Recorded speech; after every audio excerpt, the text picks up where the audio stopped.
I'm Carl Weber, and this is Video Aided Instructions English Grammar Series. The topic for this program is using pronouns correctly. As you recall, a pronoun is a word that takes the place of a noun or a group of nouns. The noun or group of nouns that the pronoun takes the place of is called its antecedent. Look at this sentence, for example. Angela called Khalid and invited him to go skating with her. Now this sentence contains two pronouns, him and her, and each of these pronouns has an antecedent. The antecedent of him is Khalid, because that's the noun that the pronoun him takes the place of.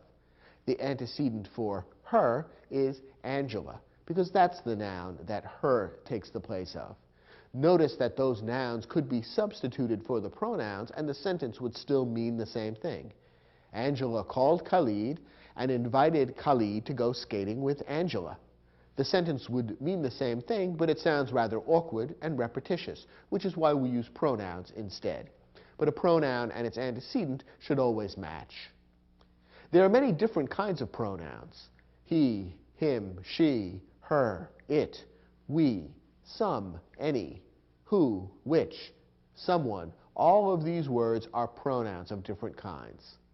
Now, using pronouns can be tricky. In this program, we'll review some of the rules for using pronouns. We'll also look at examples of the kinds of errors people often make when using pronouns, and we'll show you how to avoid making those same mistakes.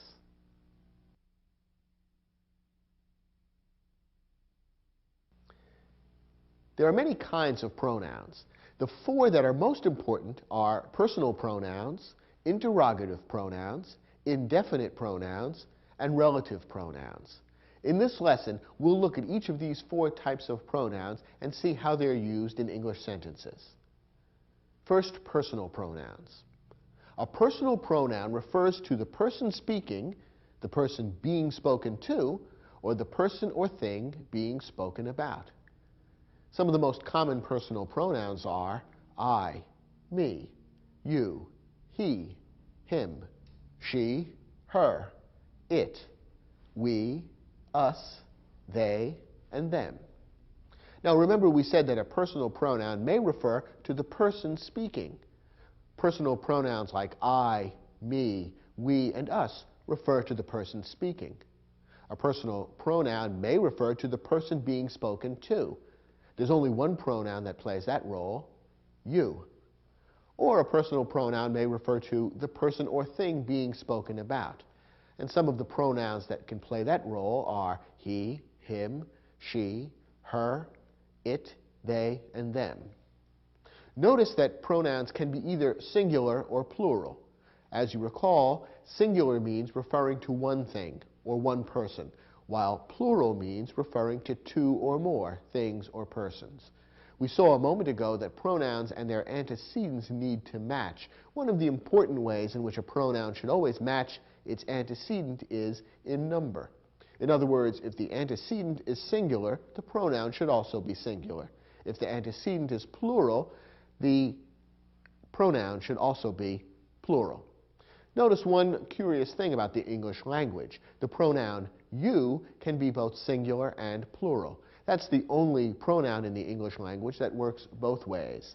And because of the fact that there is no differentiation between singular and plural in the pronoun you, some linguists have theorized that English language speakers have invented a series of phrases and even new words to stand in for the plural you, which doesn't really exist. So this explains why you'll sometimes hear people use expressions like you people, you guys, yous, or down south, you all. There's no way to take the word you and turn it into a plural, so people have invented their own ways of turning you into a plural. So you can be both singular or plural. Unlike the other personal pronouns, there are no different singular and plural forms for that particular pronoun. The second important category of pronouns is interrogative pronouns. Now you might recall that an interrogative sentence is a sentence that asks a question. And you might imagine that there's a connection between that kind of sentence and an interrogative pronoun. If that's what you're thinking, you're correct.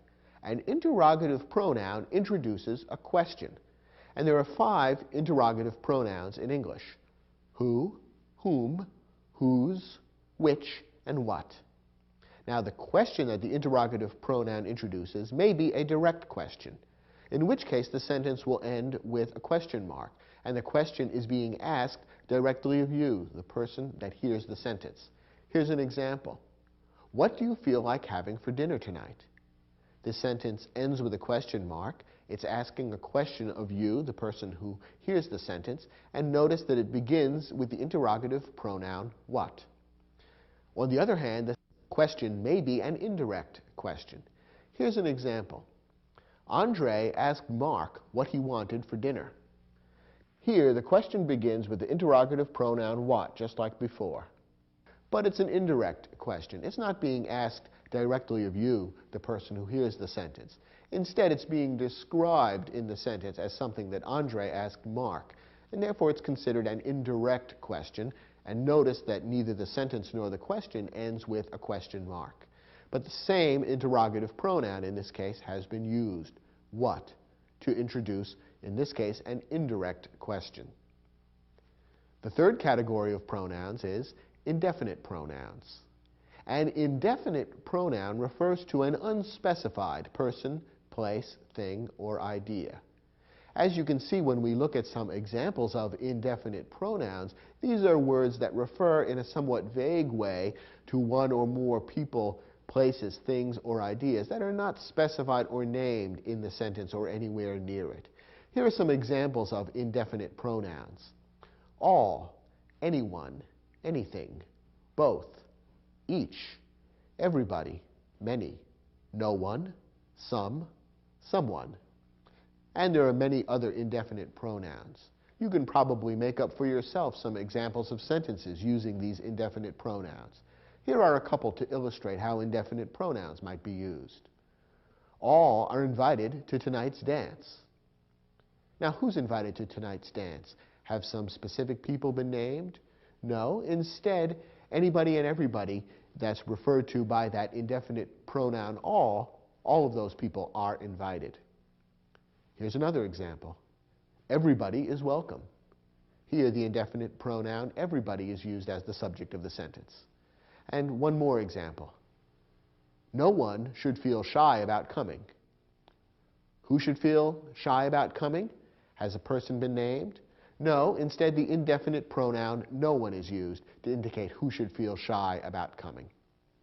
As you can see, indefinite pronouns don't contain a specific antecedent. Instead, they refer in a more general way to one or more people, places, things, or ideas that are not described or stated specifically in the sentence. But they're very useful words as long as they're used correctly according to some of the rules and procedures we'll talk about later in this program. And the fourth and final important category of pronouns is relative pronouns.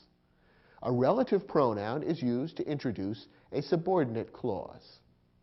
Now, you might recall from elsewhere in this series that there are 2 kinds of clauses that you need to be aware of that go to make up any English sentence. There are independent clauses and there are subordinate clauses. An independent clause can stand alone as a sentence. A subordinate clause cannot. When a subordinate clause tries to stand alone as a sentence, the result is a sentence fragment and a grammatical error. Instead, subordinate clauses are attached to independent clauses, and the resulting combination is a correct English sentence, known as a complex sentence. A relative pronoun is used to introduce a subordinate clause. There are just 5 relative pronouns in English: who, whom, whose, which, and that. You'll notice that some of the pronouns in this list also appeared in the list of interrogative pronouns, and there is some overlap. There are certain pronouns that can be used as either interrogative pronouns or relative pronouns. It all depends on how they're used in the sentence. When these pronouns are used as relative pronouns, what they are doing is introducing subordinate clauses and relating the subordinate clause to something specific in the independent clause. That's why they're called relative pronouns, because they relate the subordinate clause that they introduce to something specific in the independent clause. Let's take a look at a couple of examples. Sean Connery was the first actor who portrayed the secret agent James Bond. Now here we have the relative pronoun who introducing the subordinate clause who portrayed the secret agent James Bond. Perhaps you can tell from the way that subordinate clause sounds that it can't stand alone as a sentence. It exists in the sentence to give more information about what kind of actor Sean Connery was. Sean Connery was the first actor is what the independent clause tells us, and the subordinate clause tells us exactly what kind of actor he was. He was the actor who portrayed the secret agent James Bond. So the entire subordinate clause introduced by the relative pronoun who it relates back to the noun actor. Therefore, in a sense, the entire subordinate clause acts as a modifier, much like an adjective, giving more information about a specific noun in the independent clause. And that's how the subordinate clauses introduced by relative pronouns work. They work as modifiers, giving more information about a noun that appears in the independent clause. Here's another example. Dr. No was the movie that launched the James Bond film series. In this sentence, we have an independent clause, Dr. No was the movie, followed by the subordinate clause that launched the James Bond film series. The subordinate clause is introduced by the relative pronoun that, and the entire clause serves to modify or give more information about the noun movie. Dr. No was the movie. What kind of movie? The movie that launched the James Bond film series. So once again, we have a subordinate clause which is related to a specific noun that appears in the independent clause. The entire clause is a kind of a modifier, giving more information about that noun. So when you have a relative pronoun in a sentence, it is introducing a subordinate clause which acts as a modifier, giving more information about a noun that appears in the independent clause. So we've seen then that there are four kinds of pronouns that are commonly used in English sentences: personal pronouns, interrogative pronouns, indefinite pronouns, and relative pronouns. In the remainder of this program, we'll talk about some of the basic rules for using these kinds of pronouns correctly in English sentences. First, turn to your study guide. We've provided there an exercise that will enable you to test and practice your understanding of these four different categories of pronouns. Try your hand at the questions, and when you're finished, come back and we'll look at the questions together.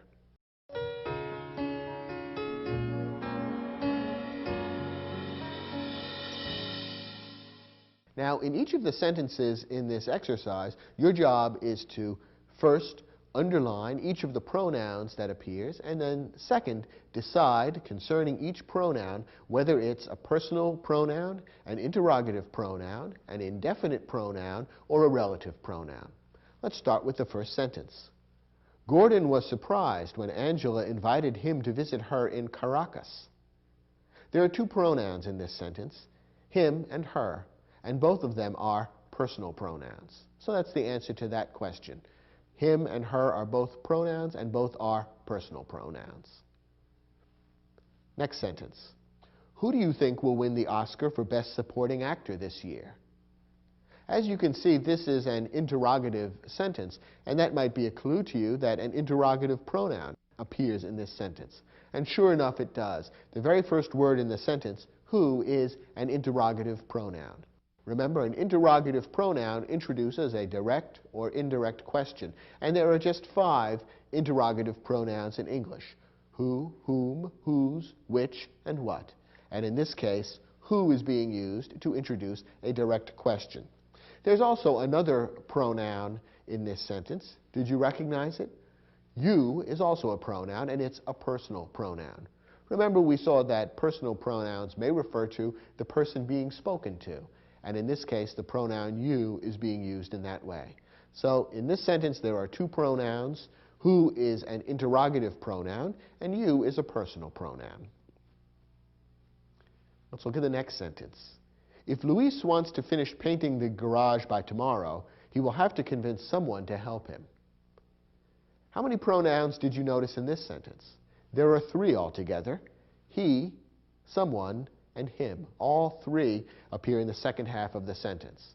Now, 2 of the pronouns are personal pronouns. He and him are both personal pronouns. The third pronoun, someone, is a different category. This is an indefinite pronoun.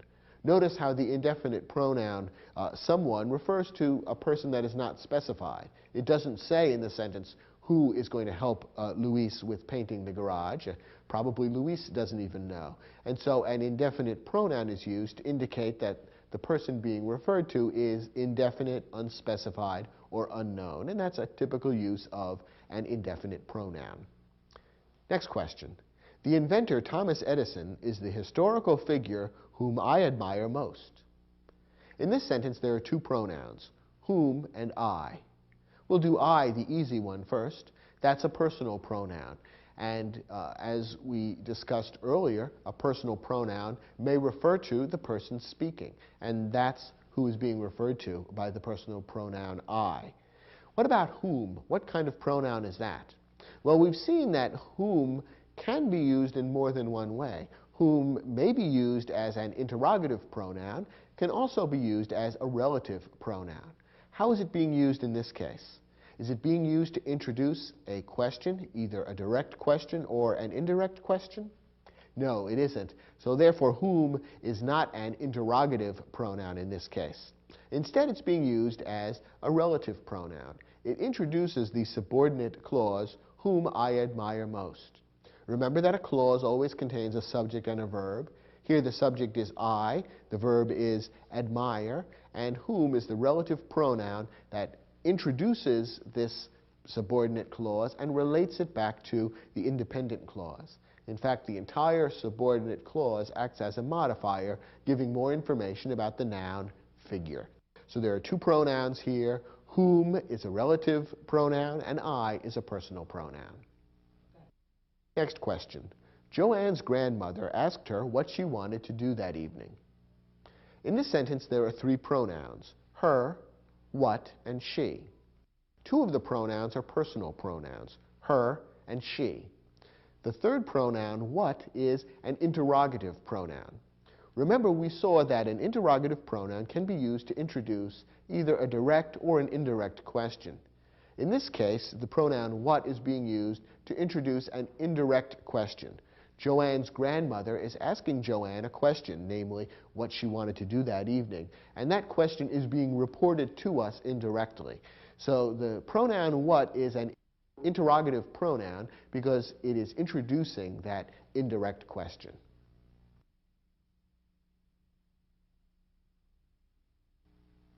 In this lesson, we're going to talk about one of the more tricky aspects of using pronouns correctly, namely pronoun case. Personal pronouns always take one of three different cases. Each case reflects a different way that the pronoun can be used in a sentence. And as we'll see, depending on which case is correct in a particular sentence, the actual form of the pronoun may change.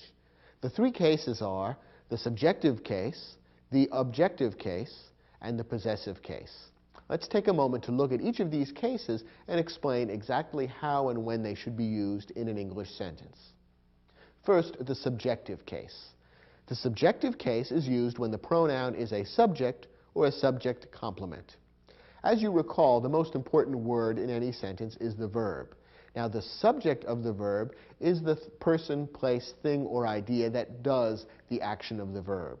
Now, when a pronoun is the subject of the verb, it should always be in the subjective case. A pronoun should also be in the subjective case when it serves as a subject complement. Now, you might recall that there are two main types of verbs, verbs of action and verbs of being. When a verb of being appears in a sentence, it is sometimes followed by a subject complement. A subject complement is a noun or pronoun that refers back to the subject of the verb and gives more information about the subject of the verb. When a pronoun is used in that way as a subject complement, it should also be in the subjective case. Now, we've mentioned before a number of the typical personal pronouns that are used. The subjective case personal pronouns are as follows: I, you, he, she, it, we, and they. All of these pronouns are personal pronouns, and all are in the subjective case. So when a personal pronoun is being used as the subject of a verb or as a subject complement, one of the personal pronouns from the list I just gave you should be used, because these are all the subjective case pronouns. Take a look at this example. We moved to the United States 3 years ago. What's the pronoun in this sentence? Well, it's the first word. The personal pronoun we is the first word in the sentence.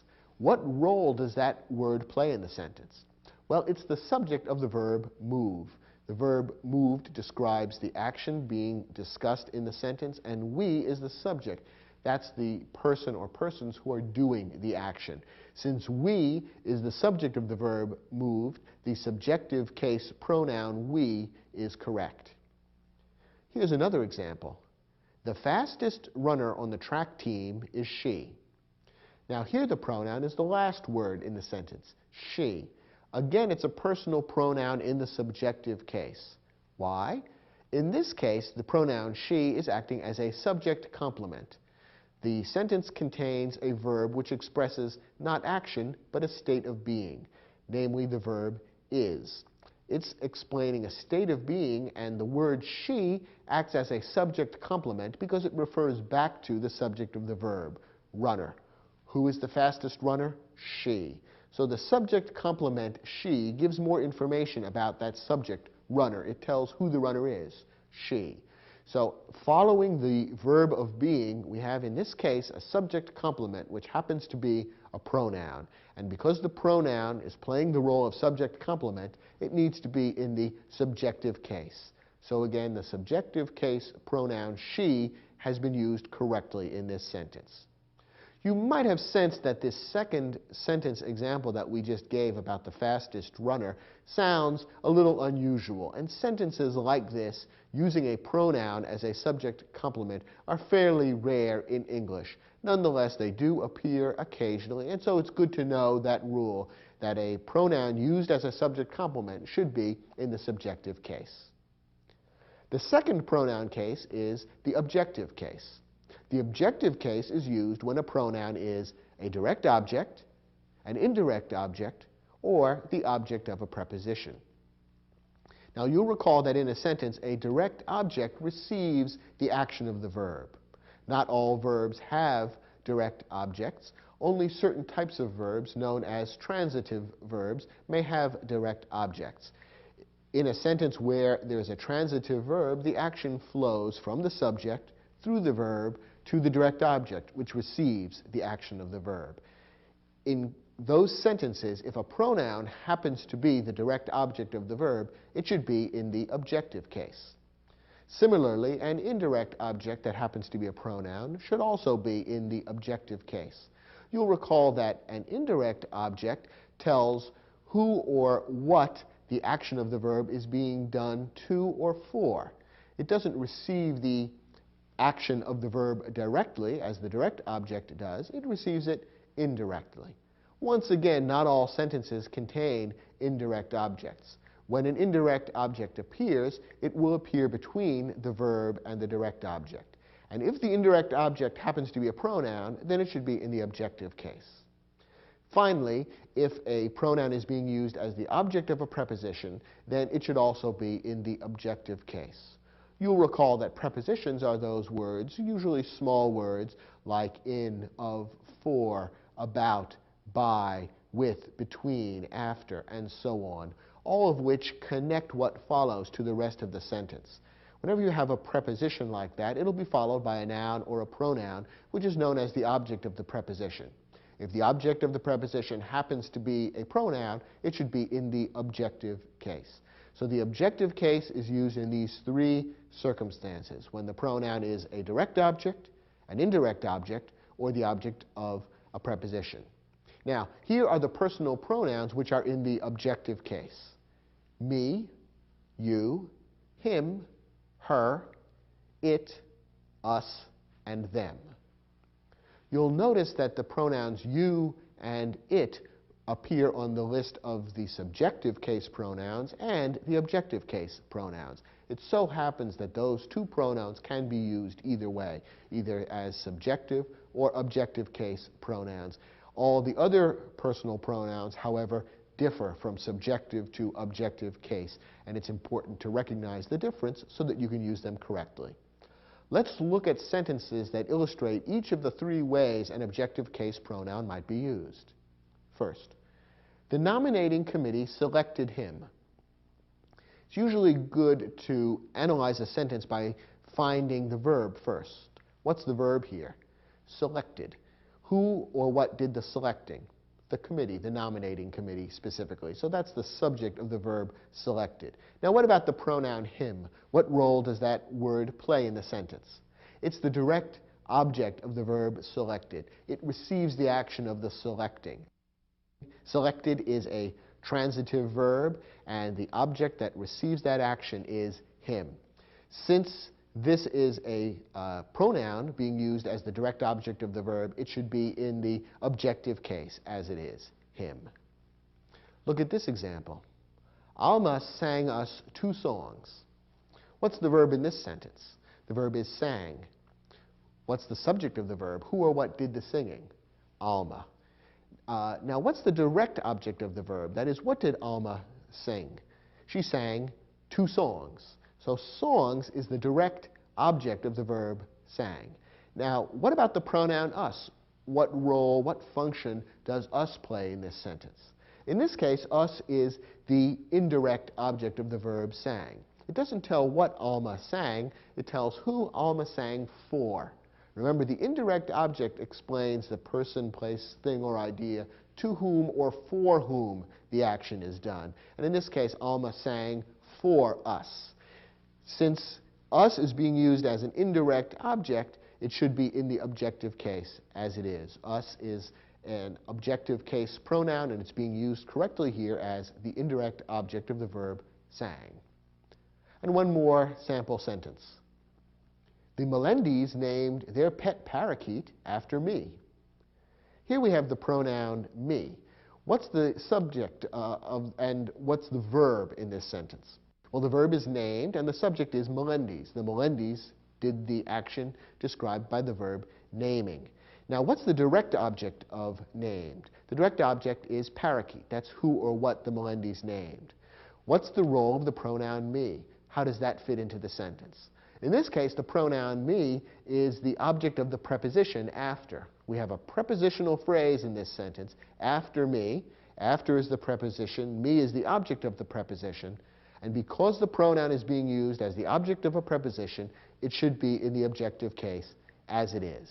So these 3 sentences illustrate the 3 different ways that an objective case pronoun ought to be used: as the direct object of the verb, the indirect object of the verb, or the object of a preposition. The third and final pronoun case to be aware of is the possessive case. The possessive case is used when a pronoun shows possession or ownership. And there are 2 different ways that possessive case pronouns can be used. First, here's the list of possessive case pronouns that you need to be aware of. My, mine, your, yours, his, her, hers, its, our, ours, their, and theirs. Notice, by the way, in looking at the words on this list, although a number of them end in the letter S, none of them ever contain an apostrophe. Many students make a mistake of putting an apostrophe before the S when using some of these possessive pronouns. For example, many students put an apostrophe S into the word its. They're confusing it with the contraction its, which means it is. When you use its to mean it is, then it's correct to put in an apostrophe S. But when its is being used as a possessive pronoun, no apostrophe should be used. I mentioned that there are 2 ways that possessive case pronouns can be used. Here are the 2 ways. The first way is to use the possessive case pronoun like an adjective to modify a noun. When this is being done, the possessive case pronoun comes before the noun and acts very much as an adjective. The possessive pronouns which are used in this way as adjectives are my, your, his, her, its, our, and their. Here's a sentence that illustrates this use of a possessive case pronoun. Dr. Chen took his car to the garage for a tune-up. Here we have the possessive pronoun his, and it comes just before the noun car. So it explains exactly whose car was being taken to the garage. In other words, it shows possession or ownership of the car by Dr. Chen. His is a pronoun that refers back to Dr. Chen, and it's a possessive pronoun because it shows Dr. Chen's possession or ownership of the car. And in this case, his is being used very much as an adjective. It gives a little more information about the car. What kind of car? Whose car? It was his car, Dr. Chen's car. So his, in this case, is a possessive pronoun being used as an adjective to modify the noun car. Now, by contrast, some possessive pronouns stand alone and do not modify nouns. For this purpose, the possessive pronouns which can work in this way are as follows: mine, yours, his, hers, ours, and theirs. Here's an example. The mechanic asked Dr. Chen if the violin in the back seat was his. Now here we see the possessive pronoun his being used, but notice that it isn't followed by a noun. In some cases, possessive pronouns act as adjectives modifying nouns. In other cases, they stand alone. They don't modify nouns, but instead almost act like nouns themselves. That's what's happening in this sentence. The pronoun his refers back to Dr. Chen. In effect, it means Dr. Chen's or Dr. Chen's violin, but it doesn't precede a noun. Instead, it stands alone. And that illustrates the other way in which possessive case pronouns can be used. So, once again, these are the three cases for all pronouns: subjective case, objective case, and possessive case. It's important to recognize the difference among the three and to know when to use each of these cases depending on how the pronoun is being used in the particular sentence.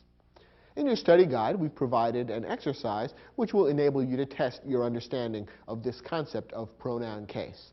Try your hand at the questions, and then let's look at the answers together.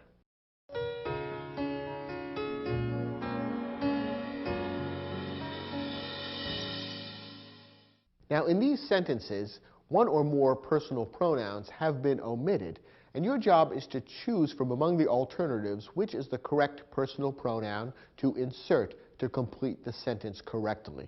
Of course, in order to answer that, you'll need to understand how the pronoun is being used in the sentence, whether it's being used in a way that calls for a subjective case pronoun, an objective case pronoun, or a possessive case pronoun. Let's take a look at the first example. When Audrey's car broke down, Carlos lent her or she another. Now, the personal pronoun in this case is being used in what fashion? What role is it playing in the sentence? Is it the subject of the verb, for example? No, Carlos is the subject of the verb lent. Instead, the personal pronoun that's missing here is an indirect object. Carlos lent what? He lent another, meaning another car. So another is the direct object of the verb lent. The pronoun that would come in between the verb and the direct object would be serving as an indirect object. It would tell to whom Carlos lent another, meaning another car. And remember that a word that's inserted in that place in the sentence and tells to whom or for whom the action of the verb is being done would be an indirect object. Well, a pronoun that's being used as an indirect object should be in the objective case. And as we've seen, her is the objective case pronoun to refer to a female, a single female individual. So the sentence should correctly read, when Audrey's car broke down, Carlos lent her another. Here's our second sentence. A group tour is not a good vacation choice for us or we, because us or we prefer traveling independently. Here we have two missing pronouns, and in both cases we have the same two pronouns to choose from, us or we. Well, the correct pronoun in each of these instances will be different, because the purpose to which the pronoun is being put is different in each case. The first pronoun is the object of a preposition. The preposition is for. We have a little prepositional phrase beginning with for and followed by the pronoun. And remember that a pronoun which is the object of a preposition should be in the objective case. Which pronoun is in the objective case, us or we? The answer is us. So the first choice for this sentence should be us. Now the second pronoun is being used as the subject of a verb, the verb prefer. The second clause here tells what we prefer doing, and since we is the subject, it needs to be in the subjective case, and we would be correct. So the sentence should read, a group tour is not a good vacation choice for us because we prefer traveling independently. Next sentence, is this bicycle you or yours? Well, what kind of pronoun is missing here? Is it a subjective case pronoun, an objective case pronoun, or a possessive case pronoun? Well, what's missing in this sentence is a possessive case pronoun. We need a pronoun that will refer back to or explain who or what owns the bicycle, because that's what the sentence is getting at. The antecedent would be you, the person hearing the sentence, because that's who is referred to by either you or yours. Since we need a possessive case pronoun, yours would be correct. We saw earlier that the pronoun you can be used either as a subjective or objective case pronoun, but yours needs to be used in this context because we need a possessive case pronoun. So the sentence should read, is this bicycle yours? Next example. By a unanimous vote, the judges decided that the best debater on the team was he or him. Well, remember that one of the ways that a subjective case pronoun is used is when the pronoun is being used as a subject complement.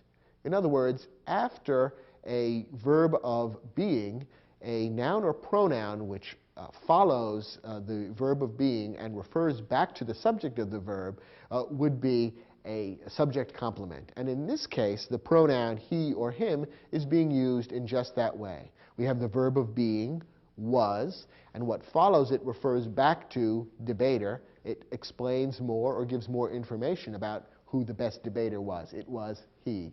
Since it's being used as a subject complement, the pronoun should be in the subjective case, and therefore he is correct rather than him, which would be in the objective case. Last sentence. Mr. and Mrs. Nkrumah have invited I or me to stay for 2 weeks in their or theirs home in Kenya.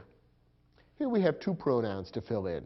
The first pronoun should be in the objective case because it is being used as the direct object of the verb invited or have invited. The subject of that verb is Mr. and Mrs. Nkrumah. Have invited is the action, and receiving the action of that verb is me, the direct object. We want the objective case, and therefore the objective case me is correct rather than the subjective case I. What about the second pronoun? To stay for 2 weeks in their or theirs home in Kenya. Well, both their and theirs are possessive case pronouns, and we can see from the context here that a possessive case pronoun is what is wanted. We want the possessive case pronoun which can work as an adjective modifying the noun home, because we see the noun home follows the pronoun, and therefore we want the pronoun to describe or define the ownership or possession of that noun. And the correct pronoun to serve as an adjective in the possessive case would be their, without the letter S at the end. So the correct sentence would finally read, Mr. and Mrs. Nkrumah have invited me to stay for 2 weeks in their home in Kenya. Theirs would be a correct choice if we were choosing a possessive pronoun to stand alone without having a noun following it. That's not the case here, which is why we want to use their rather than theirs.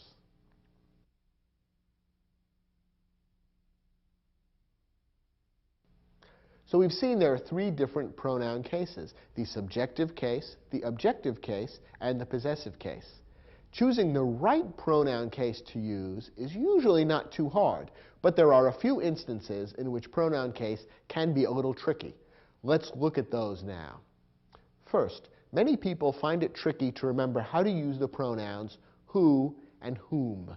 I'm going to give you a simple rule which should enable you to avoid any errors in using who and whom.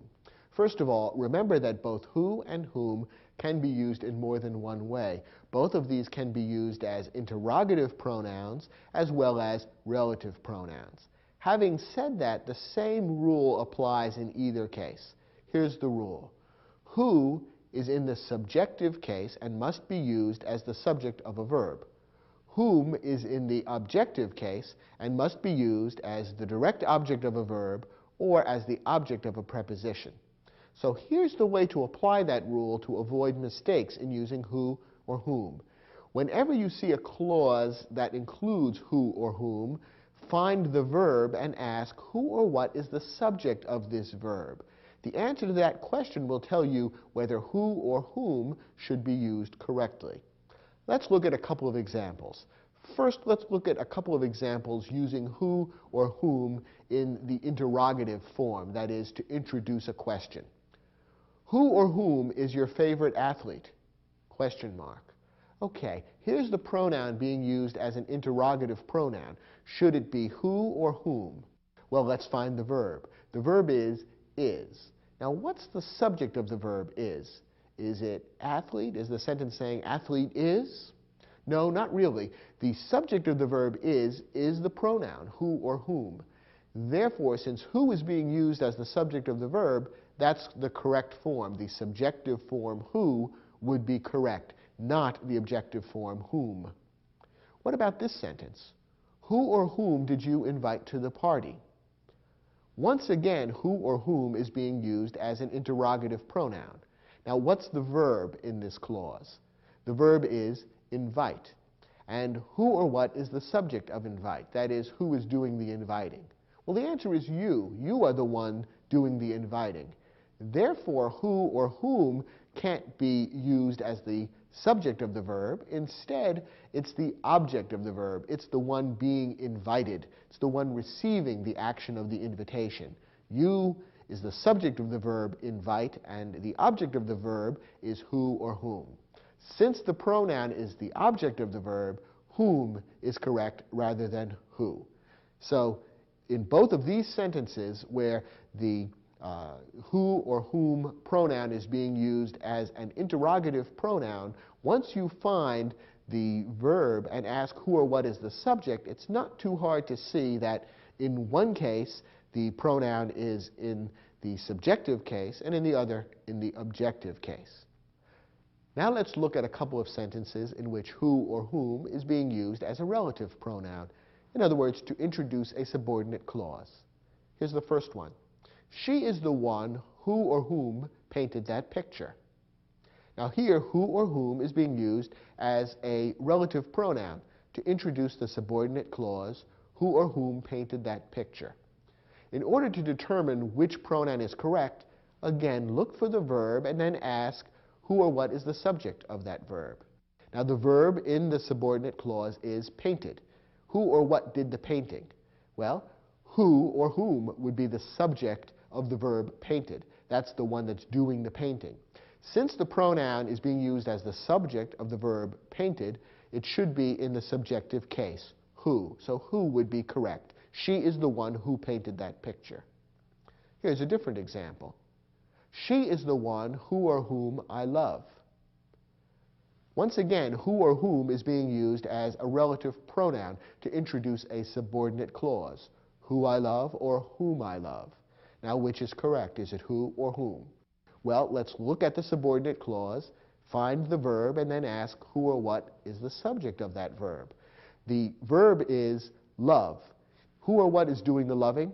I am. I am the subject. So who or whom is not the subject of the verb. Instead, it's the object of the verb. Who or whom is the one that I love. Who or whom, then, is receiving the action of the verb and therefore should be in the objective case. So whom would be correct in this sentence. She is the one whom I love. So when who or whom appears in a sentence, whether it's an interrogative pronoun or a relative pronoun, just look at the clause in which who or whom appears, find the verb, and then ask who or what is the subject of the verb. If the subject is who or whom, use who. If the subject is not who or whom, use whom. That's the rule. A second situation in which choosing the correct pronoun case can be tricky involves elliptical clauses beginning with than or as. Okay, what does all this mean? Well, an elliptical clause is a clause from which a few words have been omitted, since the clause is understandable without those words. Now, when a pronoun is used in this kind of clause, what you need to do is complete the clause. That is, fill in the entire meaning of the clause. Add back in the words that have been omitted. Usually when you do this, you can then tell whether the pronoun is the subject of a verb or the object of a verb. If it's the subject of the verb, then of course it should be in the subjective case. If it's the object of the verb, it should be in the objective case. But in order to determine this, you need to add back in the words that have been omitted from the elliptical clause.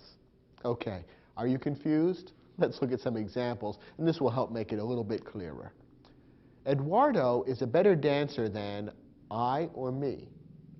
Okay, we have the word than, which is one of the telltale signs that we're dealing with an elliptical clause, a clause from which some words have been omitted. Remember, these will begin with than or as.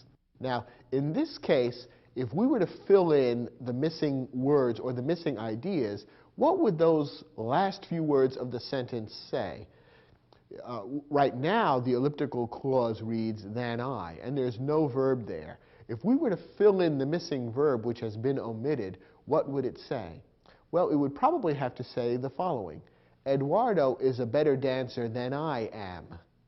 Notice that the verb am has simply been omitted because you can tell what the sentence says without it. And in using language, people tend to cut out unnecessary words. So in this case, the elliptical clause means that the verb am has been omitted.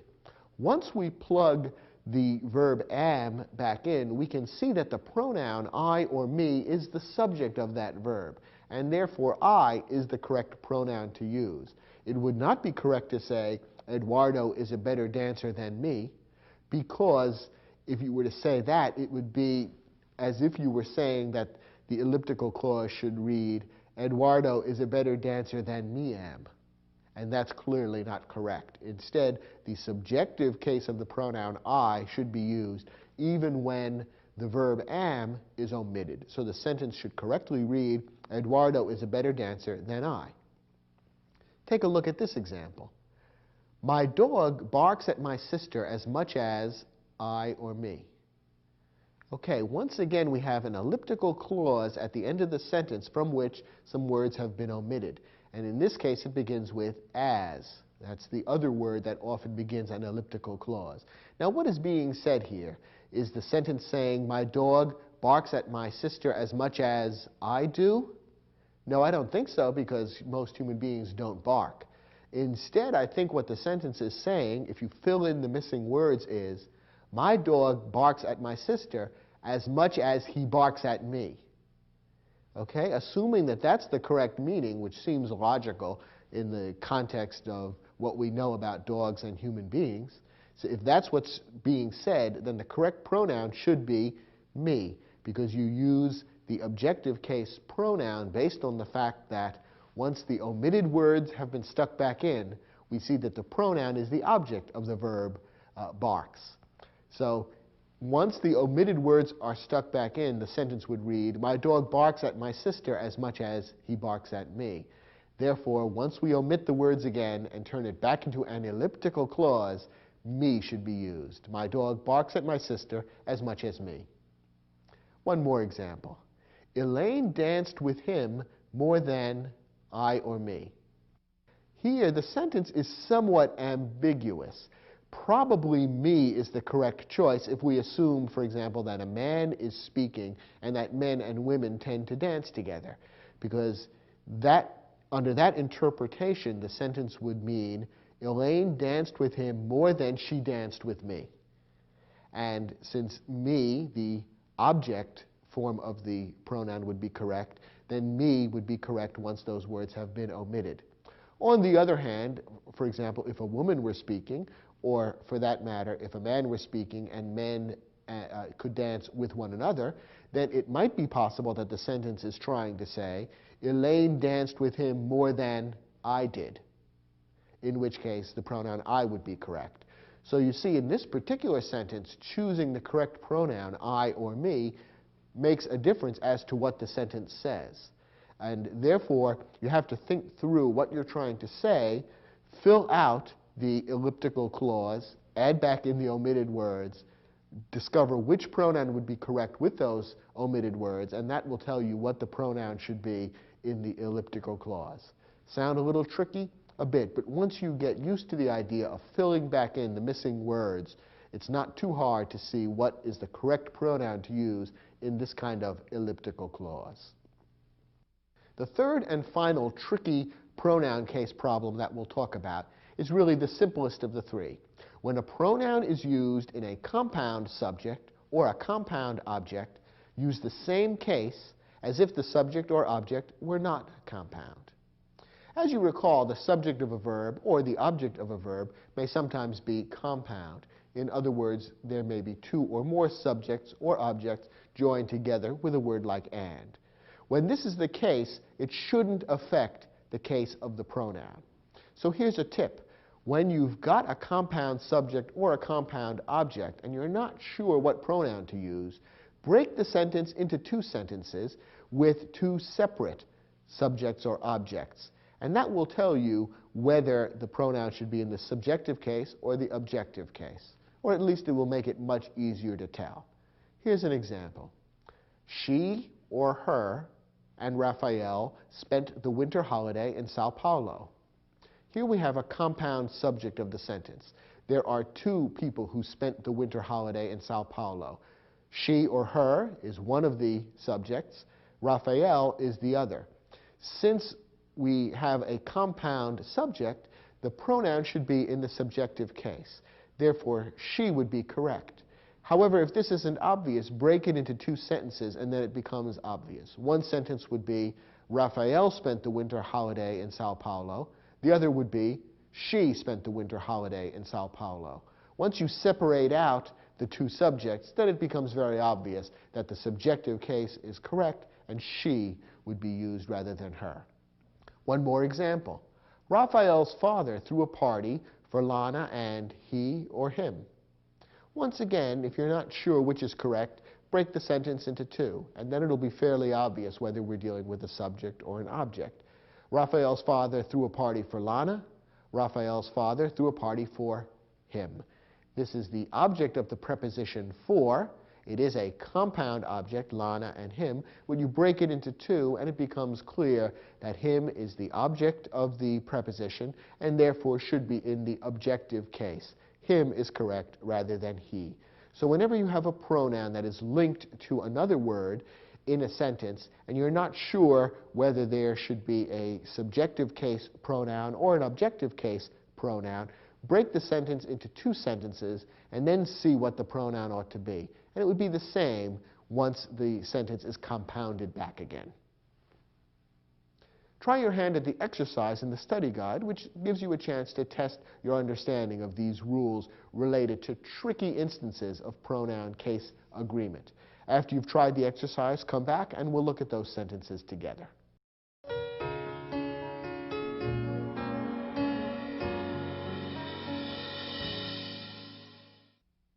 In the sentences in this exercise, some pronouns have been omitted. Your job is to figure out which is the correct pronoun to insert from the choices that we've offered. And I think you'll find that the rules that we discussed in this lesson should enable you to do that in each case. Let's look at the first example. No one in my town knows as much about local history as I or me. Here we have an elliptical clause beginning with as at the end of the sentence. And in order to figure out whether the correct pronoun is the subjective case I or the objective case me, we need to fill in the missing word.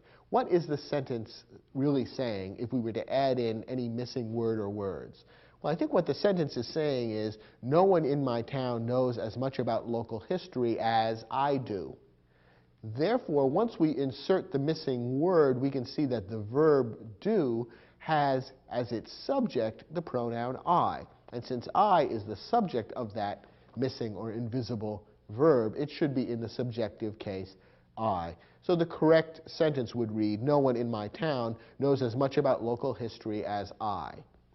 If you made it me, it would almost be saying, no one in my town knows as much about local history as they know about me, which doesn't sound very plausible. So the most natural and logical interpretation of the meaning of the sentence would make I the correct pronoun here.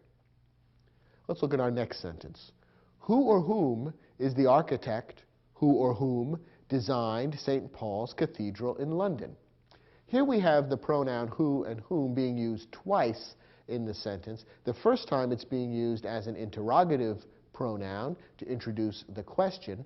The second time it's being used as a relative pronoun to introduce the subordinate clause. In both cases, who turns out to be correct. And remember, our rule is to look for the verb that follows who or whom and decide where the subject of that verb appears. If who or whom is the subject, then who is correct. If who or whom is not the subject, then whom is correct. Let's start with the first who or whom. Who or whom is the architect? Where's the verb in that clause? Well, the verb is. And we're looking now for the subject of the verb is. Who or what is the subject of the verb? Well, the subject is who. Who is the architect? So who is the subject of the verb is, and therefore the subjective case who is correct. Now let's look at the relative clause introduced by the other who or whom pronoun. Who or whom designed St. Paul's Cathedral in London? What's the verb in that clause? Well, the verb is designed. And what's the subject of the verb designed? Who or what did the designing? Well, again, the pronoun who is actually the subject of the verb designed. Since who is the subject of the verb designed, it should be in the subjective case, who. So the sentence would correctly read, who is the architect who designed St. Paul's Cathedral in London? Next example. When the tennis match was over, Alvin realized that winning the match had mattered more to his opponent than he or him. Again, we have an elliptical clause at the end of the sentence, beginning with than. And in order to know whether he or him is correct, we need to complete the clause and see what it's actually saying. When the tennis match was over, Alvin realized that winning the match had mattered more to his opponent than it had mattered to him. That's what the sentence is really saying, that his opponent cared more about winning the match than Alvin did. So winning the match had mattered more to his opponent than it had to him. Once we fill in the blanks and complete the meaning of the clause, we can see that the pronoun him is actually the object of the preposition. It's not the subject of the verb. Since it's the object of a preposition to him, then the objective case him would be correct. And so we fill in the missing words in the elliptical clause, we see what the meaning is, and that tells us whether the object or subjective case pronoun is correct. And in this case, him is the correct pronoun. Our next sentence gives us another who-whom question. Helen of Troy was the famous beauty over who or whom the Greeks and the Trojans fought. Here we have who and whom being used as a relative pronoun to introduce the subordinate clause. Now let's look at that clause. Who or whom the Greeks and the Trojans fought, or over whom the Greeks and the Trojans fought. Now within that subordinate clause, what's the verb? The verb is fought. Now let's look for the subject of the verb fought. Who did the fighting? The Greeks and the Trojans. They're the ones who did the fighting. They are the subject of fought. So what is the role of who-whom? Who-whom is the object of the preposition over. They fought over who or whom. Therefore, whom is not the subject of the verb, rather it's the object of the preposition over. And for that reason, the objective case, whom, is correct. We looked for the verb, and then we asked, is who or whom the subject of the verb? And the answer is no. The Greeks and the Trojans are the subject of the verb. Since who or whom is not the subject of the verb, instead it's the object of the preposition, and therefore whom is correct. So this sentence should read, Helen of Troy was the famous beauty over whom the Greeks and the Trojans fought. One more sentence. The two couples whom will be sharing the bungalow by the lake are the Savios and us or we. Once again, we have who or whom to contend with, and once again, who or whom is playing the role of a relative clause. Let's look at the clause. Who or whom will be sharing the bungalow by the lake? Now, we're looking for the verb in that clause. What's the verb? Well, the verb is will be sharing. Now, what's the subject of the verb will be sharing? Who or what is doing the sharing? Well, the answer is who. The pronoun who is the subject of the verb will be sharing, and therefore the subjective case who is correct. So the two couples who will be sharing the bungalow would be correct. Now, what about the pronoun at the very end of the sentence, us versus we? Well, the two couples are the Savios and us or we. Well, we have a compound situation here. It's the Savios and us or we, which may complicate this a bit. But remember, what we really need to figure out is whether this is a subject or an object. Now, remember that when you have a verb of being, what follows may be a subject complement. And that's what we have in this case. The verb of being is the verb are. And the sentence as a whole is saying that the two couples, blah, blah, blah, are the Savios and us or we. So the two couples, that's the subject of the independent clause. Are is the verb, and the Savios and us or we is the subject complement. That is, giving further information about the two couples who are mentioned way back at the beginning of the sentence. Since the Savios and us or we is the subject complement, we need to use the subjective case of the pronoun, just as we would if it weren't compound. In other words, if the Savios were out of the picture and if we were the only ones in the cabin or in the bungalow, we would treat this as a subject complement and therefore use the subjective case pronoun. So we, the subjective case, is correct.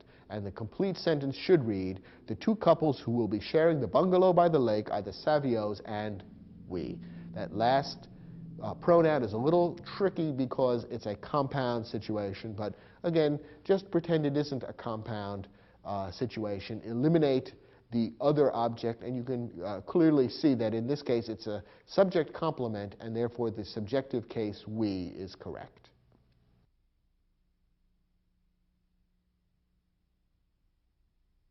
If you found the topics in this particular program a little tricky, all I can say is it could be much worse. As you may know, in some other languages, every noun can take on a number of different forms depending on exactly how it's used in a sentence. And in English, centuries ago, that was also the case. Over the last few centuries, however, English has become greatly simplified, and now just a few words, such as the pronouns, take on these different forms, which we call cases, depending on how they're being used in the sentence. The vast majority of English nouns don't change their form at all, except to become plural or to become possessive. So it could be a lot worse. Please remember that next time you find yourself tripped up by something like an elliptical clause or the who-whom question. And remember that English, after all, isn't the most complicated subject in the world, even though at times it may feel that way.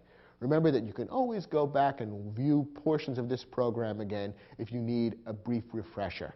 I hope you did find this program helpful, and I'll look forward to speaking with you about other English topics on other programs in this series. Thanks for watching. English Grammar Series. In this program, we'll be discussing the art of agreement. Think of a sentence as being like a machine made up of various kinds of parts. A sentence, of course, is made up of parts called words. We give them names like noun, verb, pronoun, adjective, adverb, and so on. These are the parts of speech. Of course, the parts of a machine must be carefully chosen to fit together.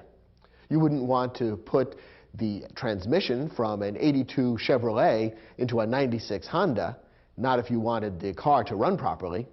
In the same way, the parts that are chosen to fit into a sentence must be carefully selected to work together properly. In grammar, this is known as the principle of agreement. In this program, we'll look at some of the most common problems with grammatical agreement. You'll learn some simple rules for making sure that the sentences you write obey the principle of agreement. Follow these rules, and the sentences you write will hum like a well-tuned engine. Ready? Let's begin.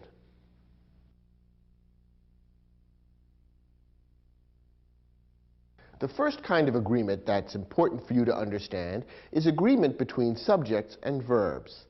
And when we're dealing with subjects and verbs, the most important kind of agreement has to do with singular and plural. Let's start with the basic rules for understanding this kind of agreement.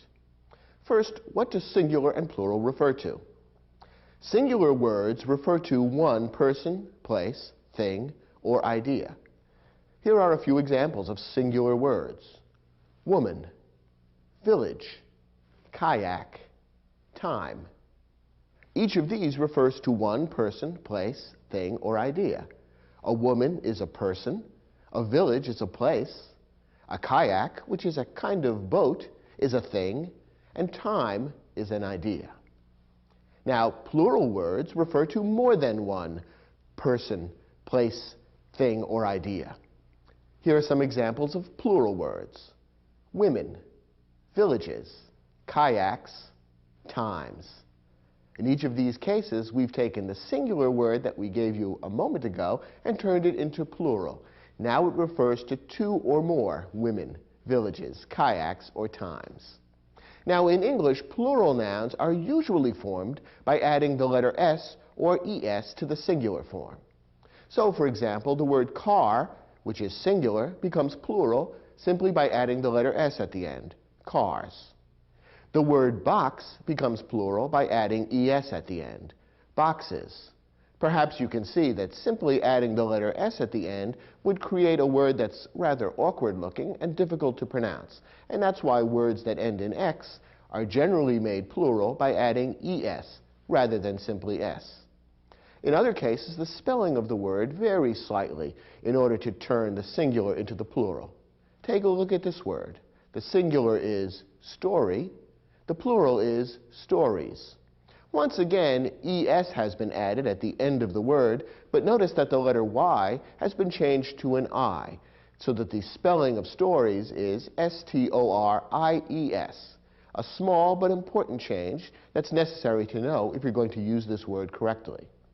Most English plural words end in S or ES, but a few form their plurals in unusual or special ways, and it's important to recognize these rules as well. These have to do with proper spelling. Here are some examples of these exceptional words. Men, women, and children are three words that are frequently used in English and all form their plurals in unusual ways. The singular of men is man, so you see that the vowel A has been changed into an E to turn the word from singular to plural. Similarly, the singular of women is woman, spelled with an A, and again the vowel has been changed to E to turn singular into plural. The singular of children is child, so here the letters R-E-N have been added at the end. What's the rule or principle that underlies these changes? Well, there really is none. You simply have to remember and apply these rules when you use these words. Take a word like leaf. When we turn this into a plural, not only do we add ES at the end, but we also change the spelling. The F that ends the word leaf turns into a V, and the plural form of leaf is leaves. Many, though not all words that end in F, are turned into plurals in just this way, by changing the F into a V and then adding ES. And then there are a few words referring to different kinds of animals which are exactly the same in the singular and the plural. For example, sheep is the singular referring to one kind of animal, and if you had a whole flock of them, you would refer to a flock of sheep. Yes, the word sheep is exactly the same in the singular and the plural. Here's a tip. When you're writing an English sentence and you have to use a plural word, and you're not certain how to form the plural, look it up in your dictionary. You'll find that for any word where the plural is formed in an unusual way, you'll be told exactly how to form it. But again, the vast majority of words in English are turned from singular to plural simply by adding S or ES at the end. Now, all the words we've looked at so far are nouns, words that name people, places, things, or ideas. Verbs can also be singular or plural. In many cases, the singular and plural form of the verb are exactly the same, but in a few cases, the singular and plural are different. Once again, you need to learn how these are formed and practice using them correctly. In most cases, it's very easy to recognize and use the singular and plural. One thing about English that may be a little bit confusing is that the singular forms of verbs often end in s or es.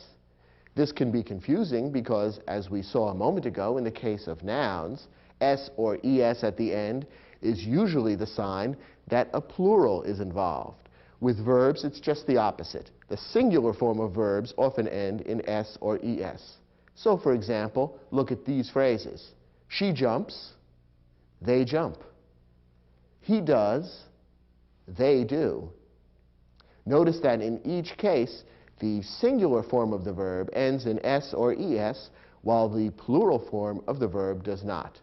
Once again, it's simply a rule you need to learn and understand and apply to English. There's no rhyme or reason behind it. That's just the way it's done in the English language. Now, the basic principle for using singular and plural nouns and verbs properly is quite a simple one. It goes like this. A singular subject must have a singular verb. A plural subject must have a plural verb. Well, this may seem obvious enough. The problem is that in some specific kinds of sentences, applying this rule can get a bit tricky. Let's look at some of these tricky situations next. One of the situations in which subject-verb agreement may be a little tricky is when the subject of the verb is an indefinite pronoun. Now, in this series, we have an entire program devoted to pronouns and how to use them. You'll probably want to view that program in order to improve your background knowledge of pronouns and how to use them. But for our purposes today, you simply need to know that an indefinite pronoun is a word that's used in place of a noun and whose reference is indefinite or uncertain. Indefinite pronouns are words like someone, anyone, all, none, some, most, and so on. You can see from this list that indefinite pronouns refer to people or things in a way that's a little bit unclear. You can't know for sure who or what is being referred to by an indefinite pronoun unless you look at the entire context of the sentence or paragraph in which the indefinite pronoun is used. And that's why indefinite pronouns can sometimes make for tricky subject-verb agreement problems. In order to use indefinite pronouns correctly, and match them up with the proper singular or plural verb, you need to know a few basic rules. Here's what you need to understand about indefinite pronouns. Basically, indefinite pronouns can be broken down into three categories. Some are always singular, some are always plural, and some may be either singular or plural, depending on the context. The following indefinite pronouns are always singular: each, either, one, neither, and all pronouns ending in body or one, such as anybody, somebody, nobody, anyone, no one, and someone. Whenever you use one of these indefinite pronouns as the subject of a verb, always consider the pronoun singular and use a singular verb as well. Now, the following indefinite pronouns are always plural: both, few, many, others, several. Perhaps you can see from this list that these indefinite pronouns always refer to more than one person, place, thing, or idea. That's why they're considered plural grammatically and need to be matched up with a plural verb. Now here comes the tricky bit. There are 5 pronouns which may be either singular or plural, depending on how they're used. We call these the San-am pronouns, simply because those letters, S-A-N-A-M, are an acronym that reminds us of the 5 pronouns that are involved, because each of those letters is the first letter of one of the indefinite pronouns that fits into this category. The 5 San-am pronouns are some, any, none, all, and most. These 5 pronouns, the San-am pronouns, may be either singular or plural, depending on how they're used. Take a look at these 2 sentences. Some of the pie was eaten. Some of the students were late. Now, in both of these sentences, an indefinite pronoun is the subject of the verb. Look at the first sentence. Some of the pie was eaten. The verb here is was eaten. That's a verb phrase that begins with the helping verb was. What's the subject of the verb? Some. Some was eaten. Some of what? Some of the pie. But the pronoun some is the specific word which is the simple subject of the verb. Now, is that pronoun singular or plural? In this case, it's referring to some of the pie, which is a single thing, one piece of the pie. Therefore, we consider the pronoun singular in this sentence, and that's why the singular verb was eaten is correct. However, look at this sentence. Some of the students were late. Here the verb is were, and that's a plural verb. Why is a plural verb used? Once again, the subject is the indefinite pronoun some.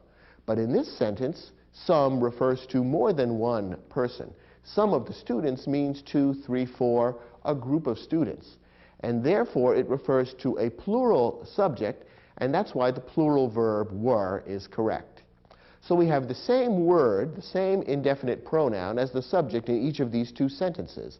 But in one case, the subject is singular. In the other, it's plural. That's the way it is with the san-am pronouns. Here's a tip that will help you tell whether the san-am pronoun is singular or plural in a particular sentence. The san-am pronoun is usually followed by a prepositional phrase. In both of these sentences, the prepositional phrase begins with the preposition of the pie, of the students. If you look at the prepositional phrase and look at the object of the prepositional phrase, that will provide a clue as to whether the san-am pronoun is singular or plural. If the object of the prepositional phrase is singular, then the san-am pronoun is singular. If the object of the prepositional phrase is plural, then the san-am pronoun is also plural. That's why some of the pie is singular, because pie is singular. Whereas some of the students is plural, because students is plural. So look at the prepositional phrase that follows the san-am pronoun, and that will give you a clue as to whether the san-am pronoun is singular or plural.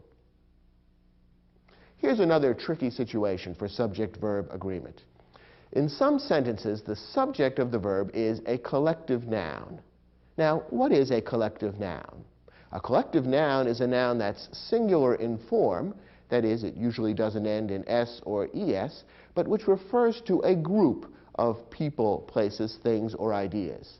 Some examples of collective nouns are team, group, class, flock, committee, family. I think you can see that in each of these cases, the word refers to a number of people who are all gathered together under a single word. And that's why we call these collective nouns. Here's the rule. When the subject of the verb is a collective noun, use either a singular verb or a plural verb, depending on how the noun is used. When the noun refers to the group as a whole, use a singular verb. When the noun refers to the group as individuals, use a plural verb. Here are a couple of examples that should clarify this distinction. Look at this sentence. The team is ready for the game. The verb here is, and the subject of the verb is team. And team is a collective noun. It refers to a group of people who all play a particular sport. Now, in this sentence, we're told the team is ready for the game. That means the team as a whole is ready. All of them together are set as one unit. They're prepared and ready to play. Therefore, in this particular case, the collective noun refers to the group as a whole, and therefore a singular verb is appropriate. Contrast that with this sentence. The team are dressing in the locker room. Once again, the collective noun team is the subject of the verb. In this case, the verb is are dressing, and here a plural verb has been used. Why? Well, think about what the team is doing. When the team are getting dressed, it's a group of individuals who are all getting dressed. One person is probably putting on his shoes, another person may be tying his tie, a third person may be combing his hair. They're all doing different things at the same time, all of which adds up to the collective group dressing together. But it's a number of individuals doing separate things that go to make up the act of dressing in the locker room. So in this case, the collective noun is being used to refer to a group of people who are doing things separately. And that's why treating the collective noun as plural and using a plural verb is appropriate in this sentence. I'll point out that in the majority of cases, collective nouns are singular and are used as such. So when in doubt, go with a singular verb, because in most cases, when a collective noun is used, the group is being referred to as a whole. And it is the exception when the collective noun is being used to refer to the group as a collection of individuals, as in this case. But that's the rule, and now you know why collective nouns will sometimes be used with a singular verb, sometimes with a plural verb. If you practice this distinction, you shouldn't have too much difficulty using collective nouns. Here's another tricky situation for subject-verb agreement. A subject that describes an amount is singular. Sometimes the subject of a verb appears to be plural, and yet when you think about it, it's describing an amount which is really one thing. Here's an example. $1 million is a lot of money. In this case, the verb is, which is singular. What's the subject of the verb? Well, the subject is the phrase, $1 million. Now, that certainly looks plural. Dollars has an S at the end, and it does refer to lots of dollars, more than $1, 1 million of them in this case. So $1 million certainly seems as though it ought to be plural. But let's think about what the sentence is saying. The sentence is talking about $1 million as an amount, and it's talking about it as one thing. It's saying that this whole pile of money, all added together, is a lot of money. That's why a singular verb is appropriate in this case, because although it's plural in form, the phrase describes an amount, and therefore we treat it as singular. Here's another example. 5 minutes in the dentist's chair feels like a long time. Here the verb is feels. Again, it's singular. What's the subject? 5 minutes, or minutes. Once again, it's grammatically plural. It ends in S, and it does refer to more than one thing, 5 minutes. But if we step back and think about how the phrase is being used, it really refers to the 5 minutes as a single unit, one stretch of time, which may be very unpleasant when you're sitting in the dentist's chair, and that's why it feels like a long time. So that one stretch of time, that one amount, is treated as singular, and that's why a singular verb is appropriate. Finally, one more tip for another type of tricky situation. The phrase, the number, is singular. The phrase, a number, is plural. These two phrases might seem equivalent, and yet they're treated differently for grammatical purposes. Here's what we mean. The number of children in the family is 3. In this case, we're using the phrase, the number. And this is really an example of the situation we talked about a moment before. The subject in this case is describing an amount, the amount of children or the number of children in the family. So we really consider it singular. The number is 3. Look at this example. A number of children are waiting for their parents. Now in this case, we're using the phrase a number, which may look very similar to the number. But in this context, what the phrase a number of children is referring to is several children, more than one child, 3, 4, 5 children. That's what we mean when we say a number of children. So in this case, the subject of the verb is really plural, and that's why the plural verb are waiting has been used. The basic rule that's easy to remember is the number is singular, a number is plural. Subject-verb agreement is usually a simple matter in most sentences. Singular subject, singular verb. Plural subject, plural verb. But in tricky situations like the ones we've just seen, it can be a little difficult to tell what type of verb is appropriate to use. The rules we've just covered should help. Turn to your study guide. We've provided an exercise that will give you a chance to practice these rules and test your ability to choose the right verb for certain tricky situations in English. Try your hand at the questions, and when you're finished, come back to this program, and we'll look at them together.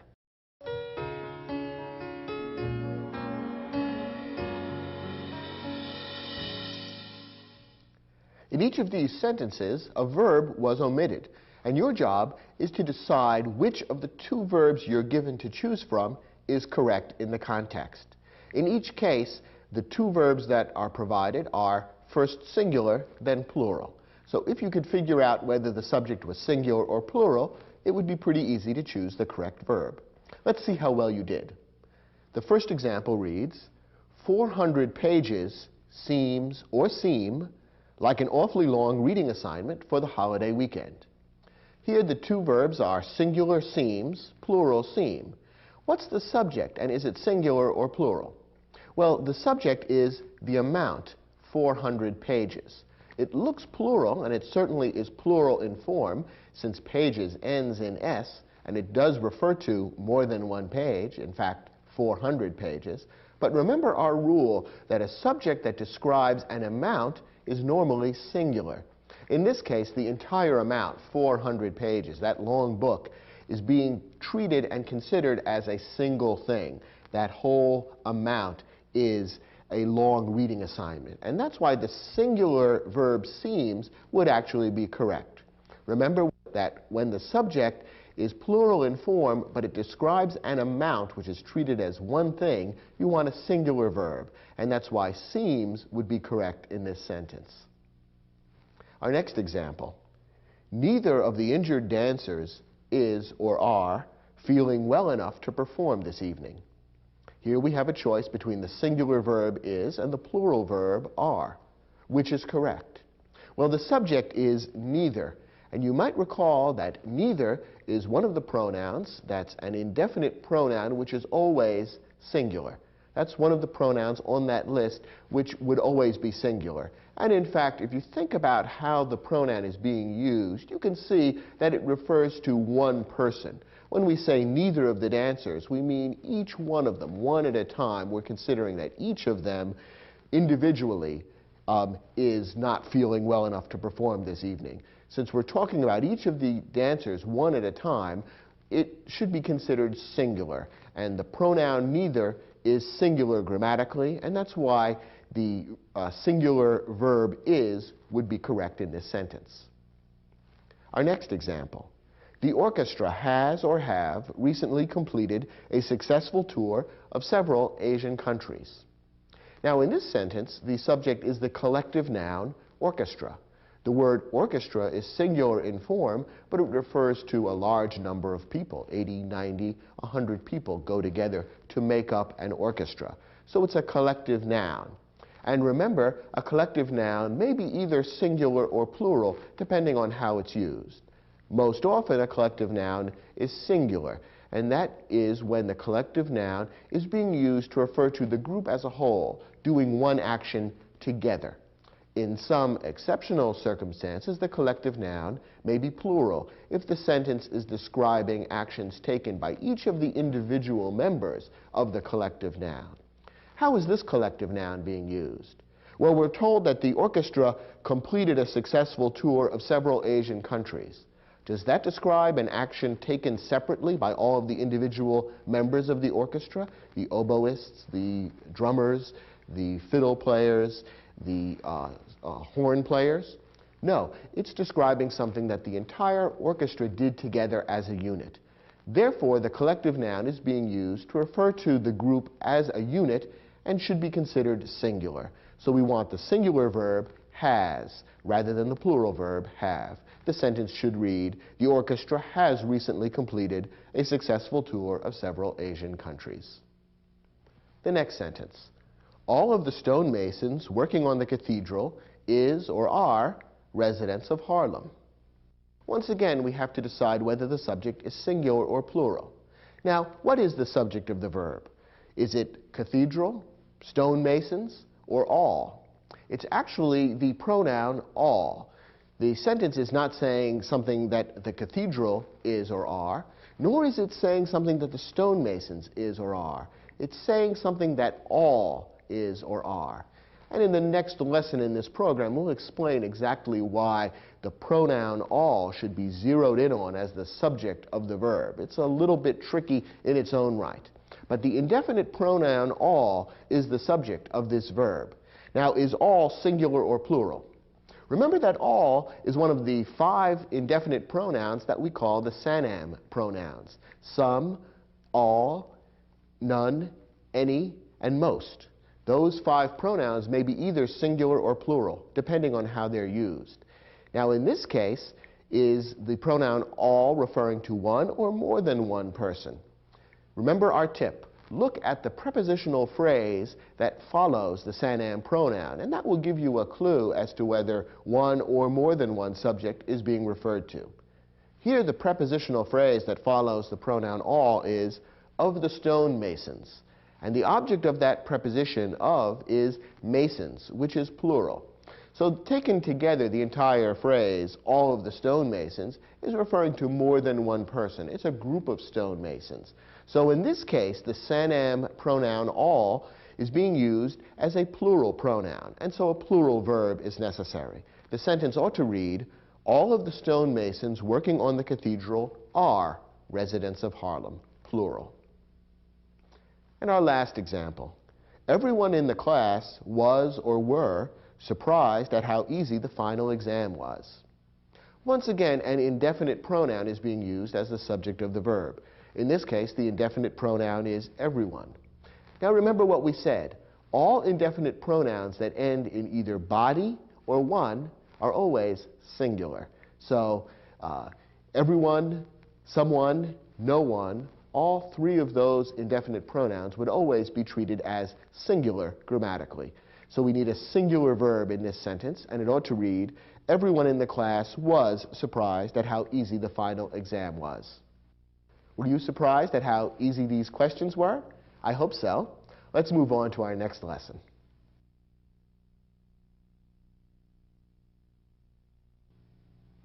As we've seen, the basic principle of subject-verb agreement isn't very difficult. A singular subject needs a singular verb, and a plural subject needs a plural verb. In the last lesson, we looked at certain types of words which make it a little tricky to determine whether the subject is singular or plural. Specifically, we looked at indefinite pronouns and collective nouns. Now, there are other kinds of sentences in which determining subject-verb agreement can be a little bit tricky. And in this lesson, we're going to look at some of these other types of tricky sentence structures which make subject-verb agreement a little bit difficult. One tricky type of sentence for subject-verb agreement involves a compound subject. Now, as you may recall, a compound subject consists of 2 or more parts which are joined by a conjunction, usually and or. And taken together, these parts make up the subject of the verb. Now, when the subject is compound, if the parts of the compound subject are joined by and, you usually use a plural verb. Here's an example. Omar and Sarah are going bowling. Here, the verb is are going, and the subject is the compound subject, Omar and Sarah. We have 2 parts joined by the conjunction and this is a very typical kind of compound subject.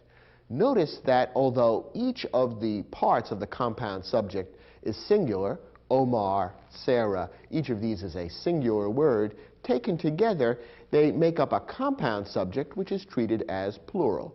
After all, Omar and Sarah are 2 people, and therefore the subject of this verb now refers to more than one person, it's plural, and a plural verb, are going, is required. So this is the most typical kind of compound subject, where we have 2 or more parts joined by the conjunction and normally this would be treated as a plural subject. However, there are 2 exceptions. First, if the 2 parts together make up one thing, use a singular verb rather than a plural verb. Here's an example. The skull and crossbones was a famous pirate symbol. Now, in this sentence, we have a compound subject, skull and crossbones, 2 things joined by the conjunction and.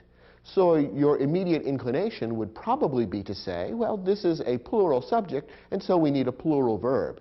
And that means that the verb was is wrong. That's singular, and we should use the plural were instead. Here's the problem. In this case, the compound subject doesn't really refer to two or more things. Instead, the skull and crossbones is one symbol. Perhaps you've seen pictures of pirate ships from the old days flying a black flag with the symbol of a skull and crossbones. Taken together, that symbol, the skull and crossbones, makes up one image, which is being described in this sentence as a famous pirate symbol. Since the two things that are mentioned here really go together to form one image or one symbol, we treat it as singular grammatically. And that's why the singular verb was is actually correct in this sentence. The skull and crossbones was a famous pirate symbol. This exception to the rule doesn't come up very often, but when it does, you should be aware of it and be looking for a singular verb rather than a plural verb. Here's the second exception. If the two parts of the compound subject are preceded by each or every, use a singular verb. When we use the words each or every in front of the parts of a compound subject, we are really changing the subject so that we're talking about each element of the subject separately and individually. And that's why we're turning the subject from plural into singular. Look at this example. Each pot and pan was washed and carefully put away. Notice that in this sentence we've got the singular verb was washed and was put away, rather than the plural verb were. Why is that? Well, here we do have a compound subject, pot and pan, joined by the conjunction and, which would normally lead us to expect a plural verb. But it's preceded by the word each. And therefore, the subject is changed from plural to singular. We're now talking about each individual pot and pan, one at a time. And therefore, we use the singular verb was rather than plural. Once again, this exception doesn't come up too often.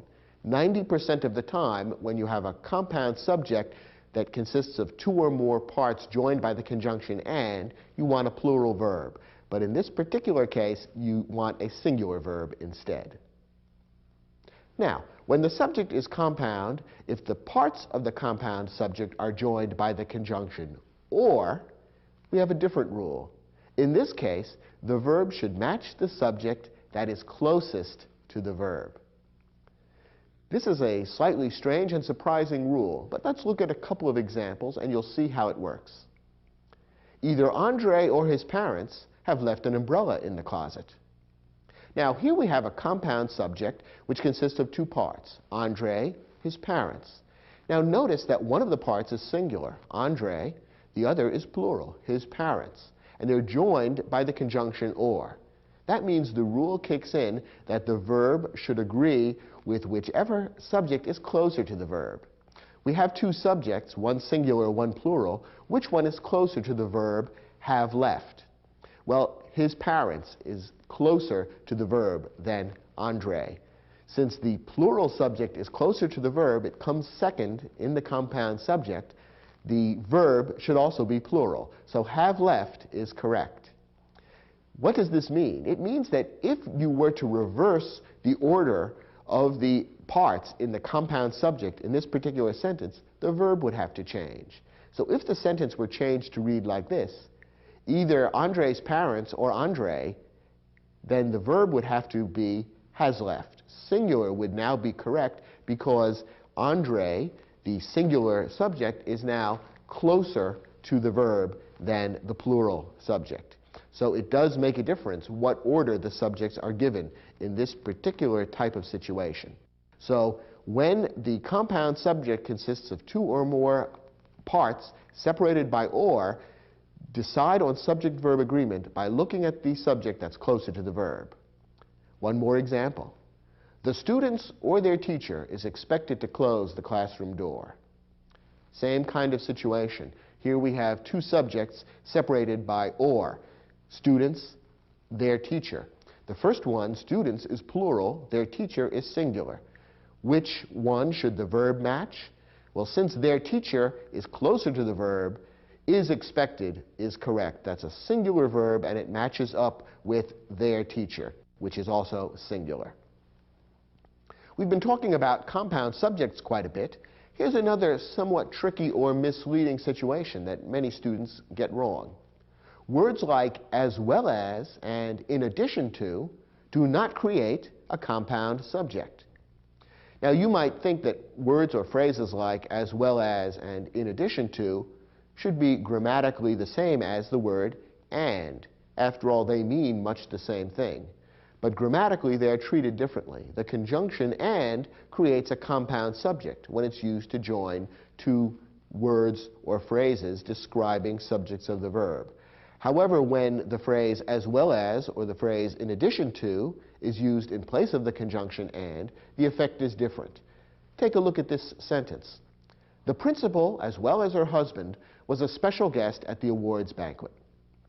The verb is was. What's the subject? Well, the subject is principal. Notice that her husband is not part of the subject in this case. We don't have a compound subject because rather than the conjunction and, the phrase as well as has been used. You might also notice that in this particular sentence, the words as well as her husband have been set off by commas. That indicates correctly that that entire phrase, as well as her husband, is a bit of an interrupter. It comes in between the subject and the verb and doesn't become part of the subject. Therefore, the subject is the singular principal and the singular verb was is correct.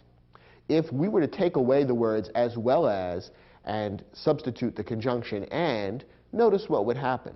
We'd get rid of the commas, and the sentence would now read, the principal and her husband were special guests at the awards banquet. Now we would have a compound subject joined by the conjunction and, principal and her husband, and the two together would make up the subject, which would become plural, and the verb would have to become the plural were. But as long as the phrase as well as is used, we don't have a compound subject. We have a singular subject only, and a singular verb is required. When words separate the subject and the verb, finding the subject may be tricky. We've already seen several sentences where this was the case, where isolating and identifying the subject of the verb is not so easy, because a number of words come in between the subject and the verb. Here's a tip that helps with 90% of these sentences. Eliminate prepositional phrases before trying to identify the subject. As a general rule, a prepositional phrase never contains the subject of the verb.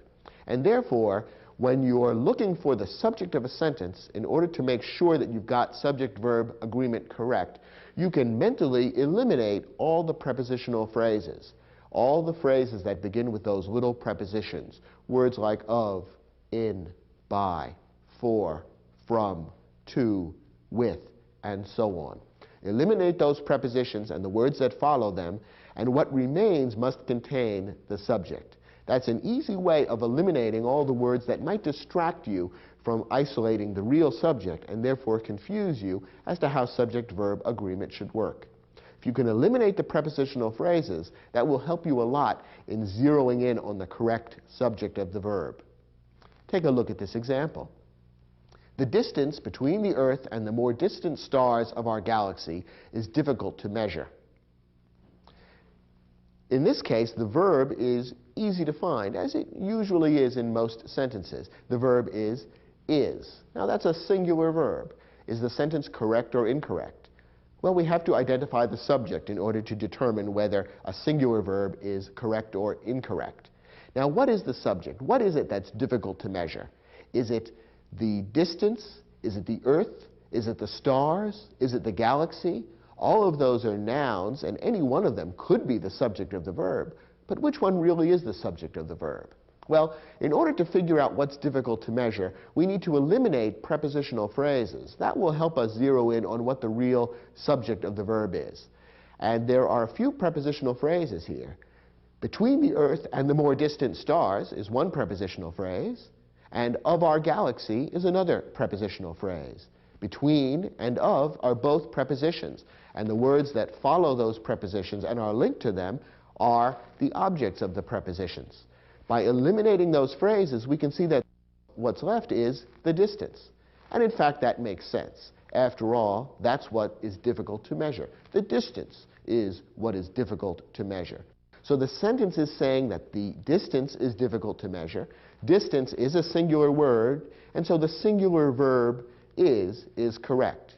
You might have been confused because the noun stars, for example, is plural, and that might lead you to momentarily think, well, perhaps we need a plural verb in this sentence. It's not true. Eliminate the words that come between the subject and the verb, particularly the prepositional phrases, and what remains is the real subject, and that will tell you how subject-verb agreement ought to be handled. In addition, when the subject follows the verb, finding the subject may be tricky. As you've already seen, in the great majority of English sentences, the subject comes before the verb. But occasionally that's not true. And in that case, you need to look after the verb to find the subject and make sure that it agrees with the verb. Here's a tip. In a question or in a sentence beginning with there or here, the subject usually follows the verb. So when you're dealing with a sentence which poses a question or which begins with there or here, look after the verb to find the true subject. Here are a couple of examples. Are the computers ready for installation? Here the verb is the very first word in the sentence, are, and that's often the case with questions. There's a question mark at the end of this sentence, which is certainly a telltale sign that we're dealing with a question here. Since the verb comes first, obviously the subject must come later. Now, what's the subject of the verb are? Well, the subject is the noun computers. Notice that if we were to turn this sentence away from being a question into being a statement, it would read something like, the computers are ready for installation. And then it would be obvious that computers is the subject of the verb are. Since computers is plural, the verb are, which is also plural, is perfectly correct. Because this is a question, we need to look after the verb to find the subject. One more example. There is a good reason for my lateness this morning. In English, many times we speak sentences or write sentences that begin with there is, there are, here is, here are. You might at first glance think that there or here is the subject, but neither of those is a noun, and so therefore they can't really be the subject of the verb. Remember our tip. In sentences that begin with there or here, the verb normally precedes the subject. The subject comes after the verb. In this case, the verb is, and what follows, reason, is actually the subject. Reason is singular, and so the singular verb is correct. Once again, when a sentence begins with there or here, the subject normally follows the verb, so look after the verb to find the subject and make sure it matches with the verb in terms of number, singular or plural. Do you think you've mastered these tricky situations and how to apply subject-verb agreement appropriately in each of these types of sentences? Well, let's test that. We've provided an exercise in your study guide that will test the skills we've just discussed. Try your hand at those questions, and when you're finished, come back to the program, and we'll see how well you did.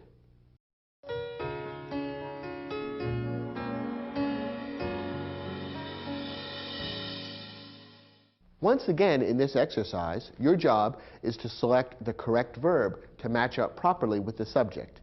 And in some of these sentences, that's a rather tricky matter. Let's see how well you did. First, the governor, having met with her advisors and developed a negotiating strategy for dealing with the angry workers, was or were finally ready to join the bargaining session. Here we have to decide whether to use the singular was or the plural were. And the question is, what's the subject of the verb? Who or what was or were finally ready to join the bargaining session? Well, the subject and the verb in this sentence are separated by a lot of words.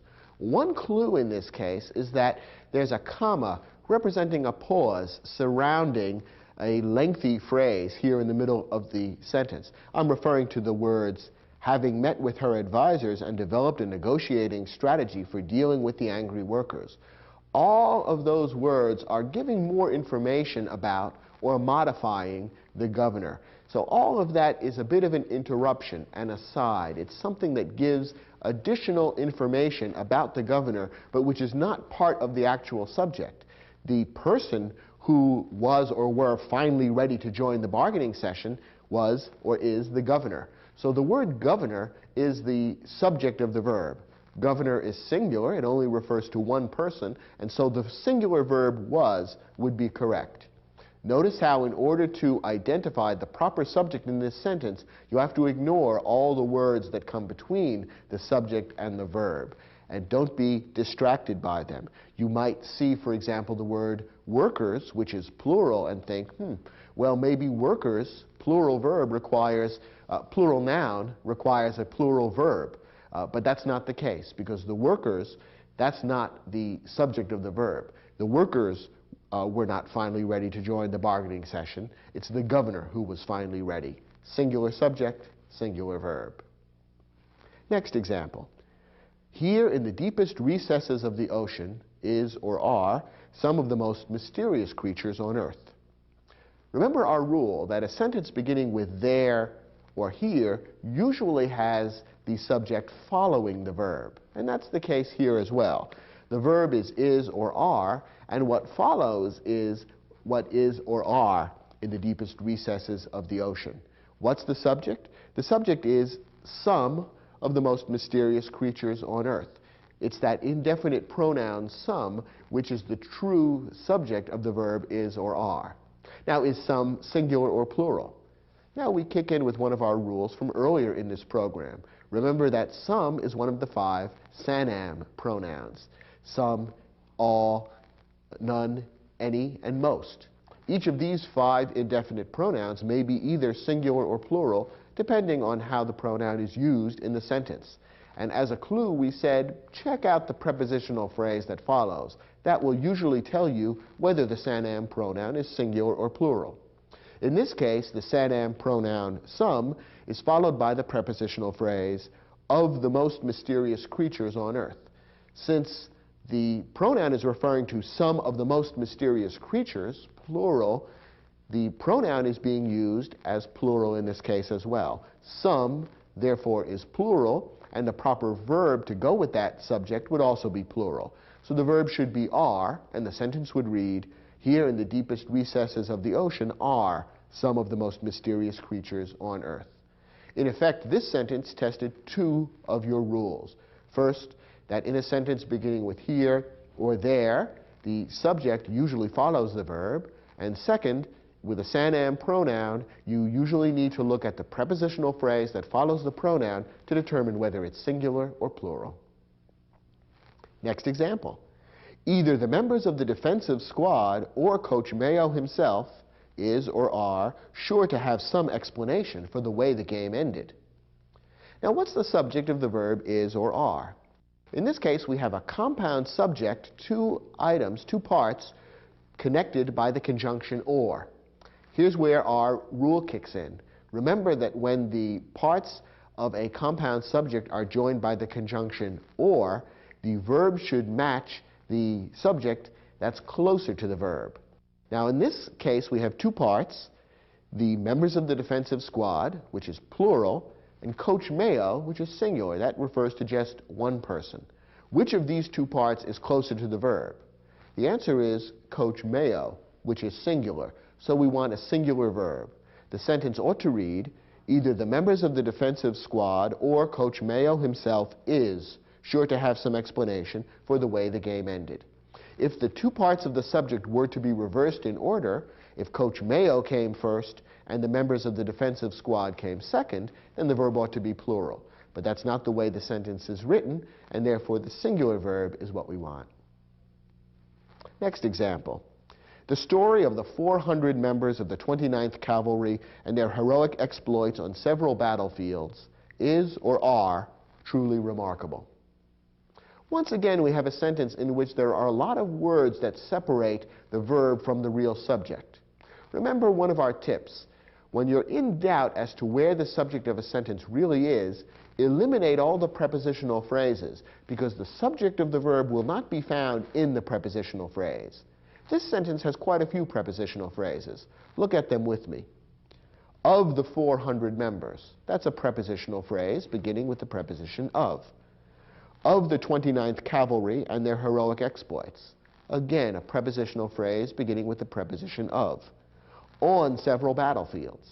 Another prepositional phrase beginning with the preposition on. None of these phrases contains the subject of the verb. The real subject of the verb is in what remains, the story. What is truly remarkable? It's the story that's truly remarkable. That's singular, and so the singular verb is correct. It would be easy to get subject-verb agreement wrong in this sentence because there are so many plural nouns here. Members, exploits, battlefields. You have all those plural nouns ringing in your ears when you come to the verb is or are, and it's easy to select are, thinking, well, I've got a plural subject here. But remember, eliminate the prepositional phrases because they don't contain the subject. The real subject is story. It's the story that's remarkable, and therefore the singular verb is correct. Our last example. The elementary school cafeteria offers 12 kinds of sandwiches, yet peanut butter and jelly remain the most popular of all. Here we have a compound subject, peanut butter and jelly, and the two parts of the compound subject are joined by the conjunction and. In almost every case, the compound subject where the parts are joined by the conjunction and would be treated as plural. So the plural verb remain would normally be correct. But here we have one of our exceptions. Remember that in a few instances, the two parts of a compound subject joined by and really go together to form a single thing. We saw the example of the skull and crossbones, which formed a single symbol. In this case, we have another example of a compound subject which really amounts to a single thing. Peanut butter and jelly is one kind of sandwich, one recipe, if you will. It's a single dish rather than two separate things. So what's being described here is really one sandwich, and therefore the compound subject, peanut butter and jelly, should really be treated as singular, because peanut butter and jelly is actually one thing for the purposes of this sentence. So in this somewhat tricky example, the singular verb remains would be correct, and the sentence should read, the elementary school cafeteria offers 12 kinds of sandwiches, yet peanut butter and jelly remains the most popular of all. Did you get all 5 of these sentences correct? If so, you've really mastered these tricky rules about subject-verb agreement. Good job.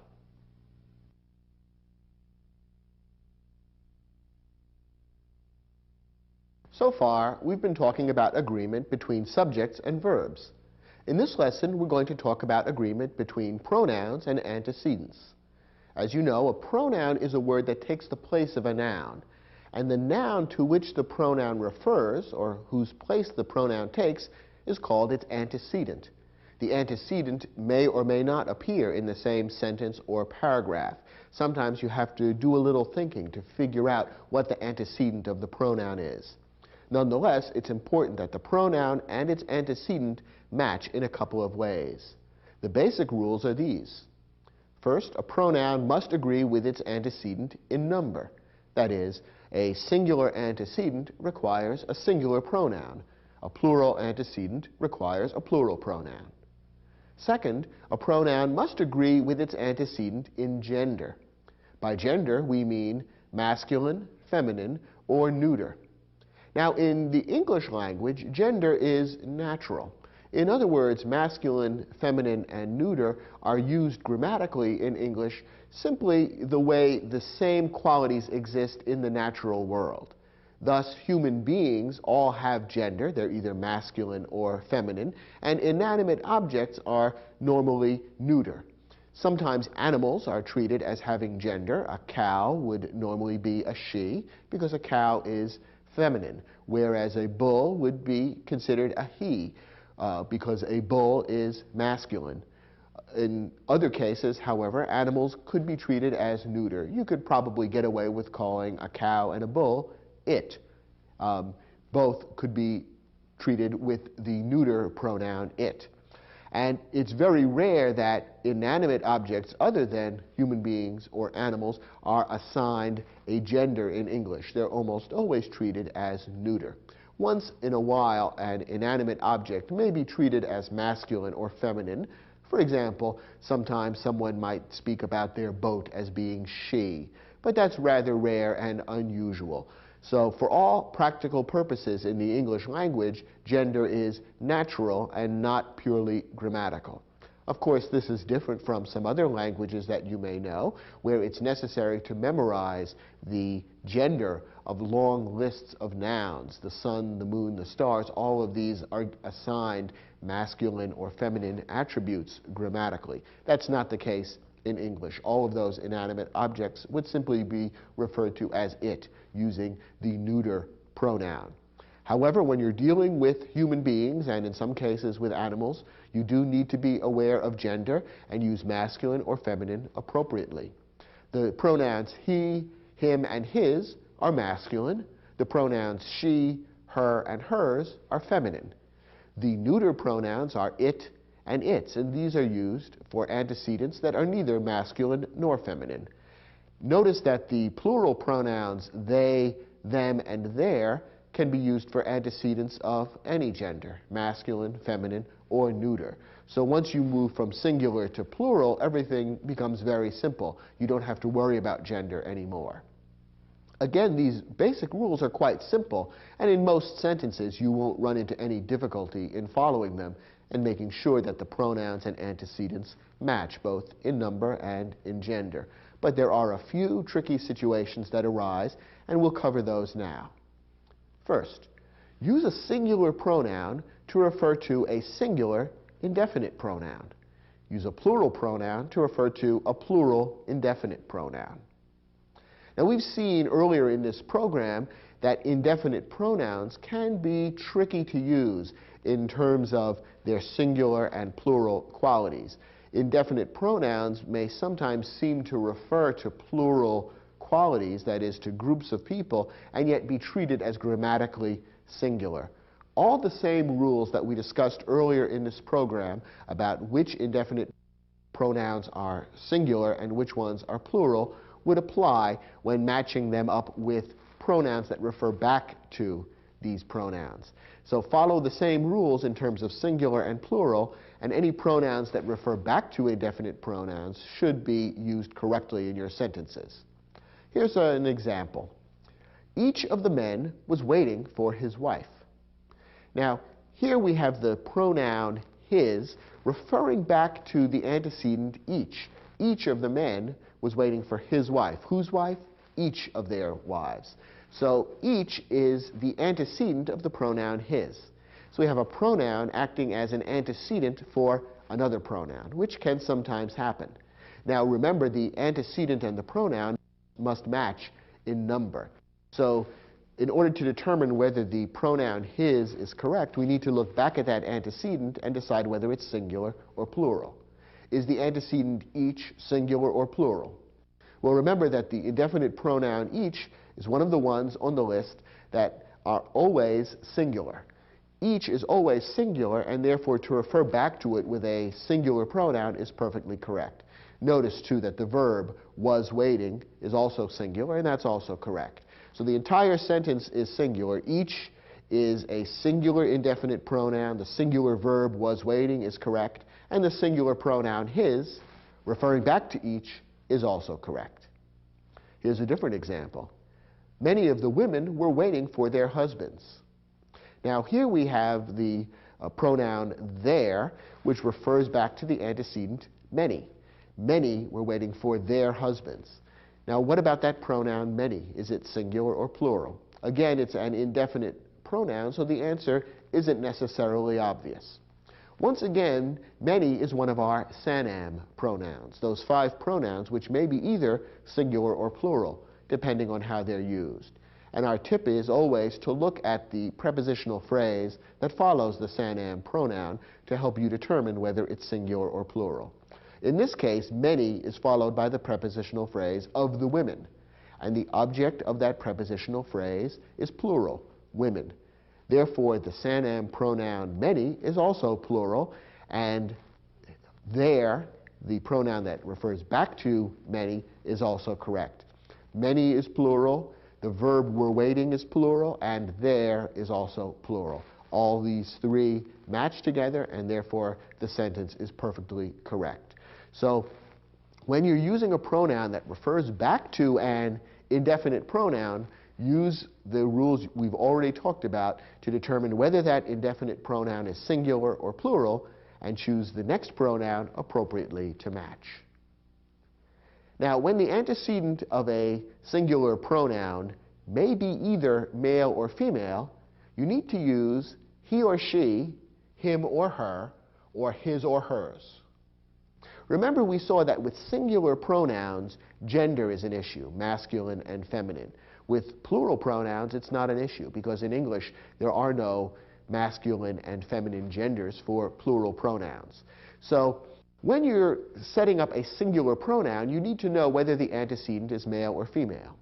In most cases, this isn't difficult. You're either talking about a man or a woman.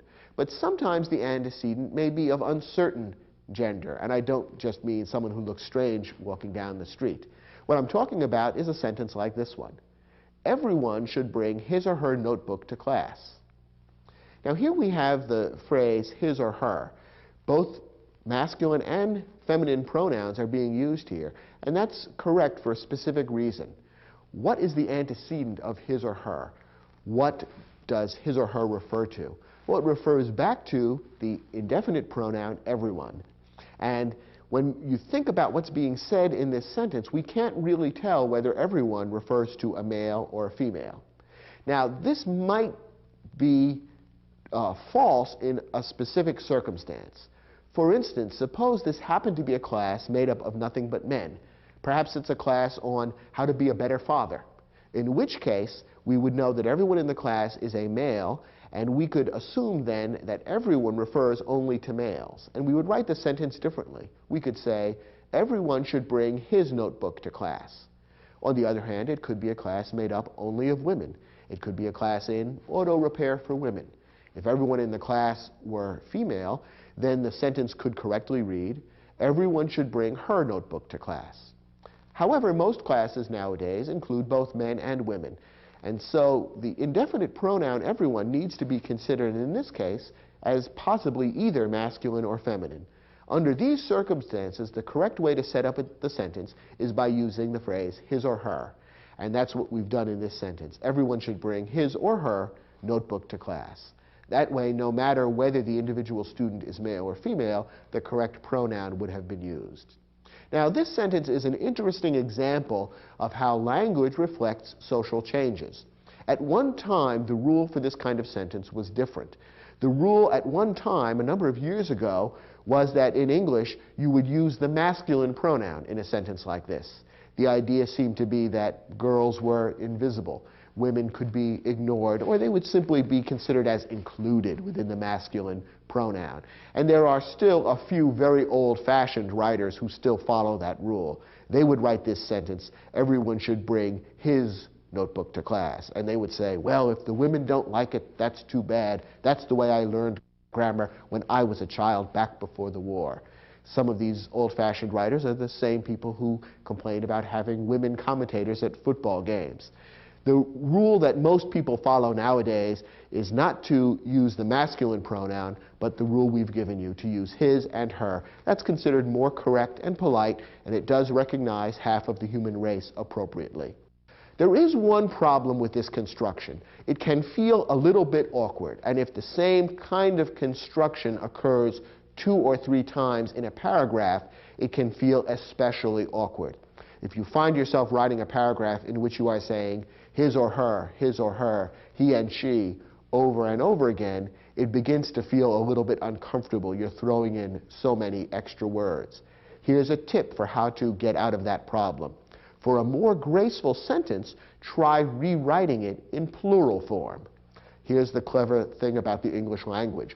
As we've seen, in English, plural pronouns don't have gender. There's no masculine or feminine. You use they, them, and their, no matter whether you're dealing with male, female, or neuter antecedents. So if you make a sentence like this plural, you get beyond the gender issue altogether. So this sentence, everyone should bring his or her notebook to class, could be rewritten the following way. Students should bring their notebooks to class.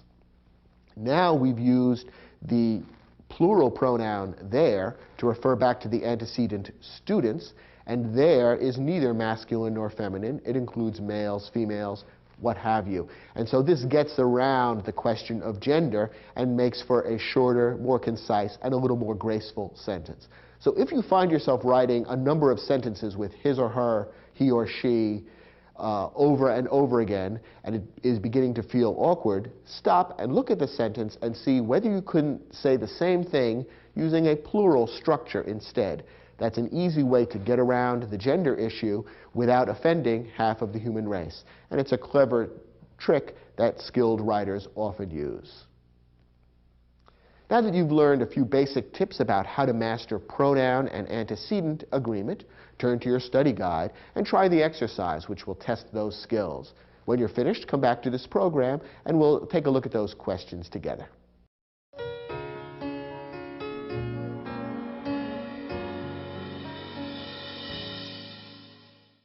Let's look at our first sentence. According to the police officer's testimony, someone was seen entering the bank just before the robbery carrying a red pocketbook under her or their arm. All right, we have two pronouns to choose from here. One of them is singular and feminine, her. The other is plural, their. And of course, the plural pronoun doesn't have a gender because that's the way plural pronouns are in English. So we have to decide whether to choose a singular or a plural pronoun. Notice, by the way, that a feminine pronoun, her, has been given rather than a masculine pronoun, his. Why is that? Well, the person is described as carrying a red pocketbook. So I guess the assumption is that this person is a female, because in our society, more females carry red pocketbooks than do men. So this appears to be a female that we're talking about, and that's why the feminine pronoun her has been used. Now, should a singular or a plural pronoun be used? What is the antecedent of the pronoun? That's always the rule in determining what the proper pronoun would be. What does the pronoun refer to? Earlier in this sentence, there is an antecedent. The antecedent is someone. It is someone who is carrying the red pocketbook under her or their arm. Now, someone is an indefinite pronoun, and if you remember our rule, indefinite pronouns ending in one and body are always singular. So someone is singular, and therefore the singular pronoun her is correct rather than their.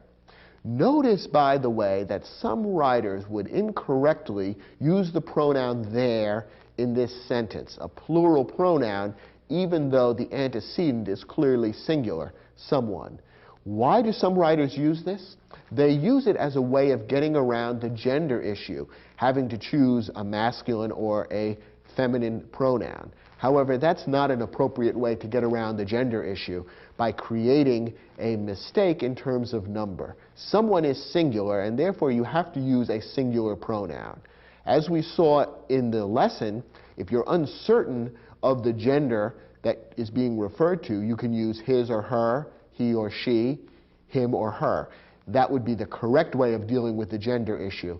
It's not correct to switch over to a plural pronoun unless you recast the entire sentence to make the antecedent plural as well. If the antecedent is singular, you have to choose a singular pronoun in this case, and that's why her is correct.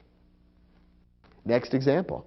Both of the skydivers had brought his or their own parachutes and safety gear in preparation for tomorrow's jump.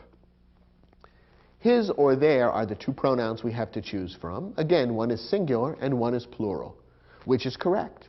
Well, to answer that, we need to decide what's the antecedent of the pronoun. And the antecedent is the pronoun both.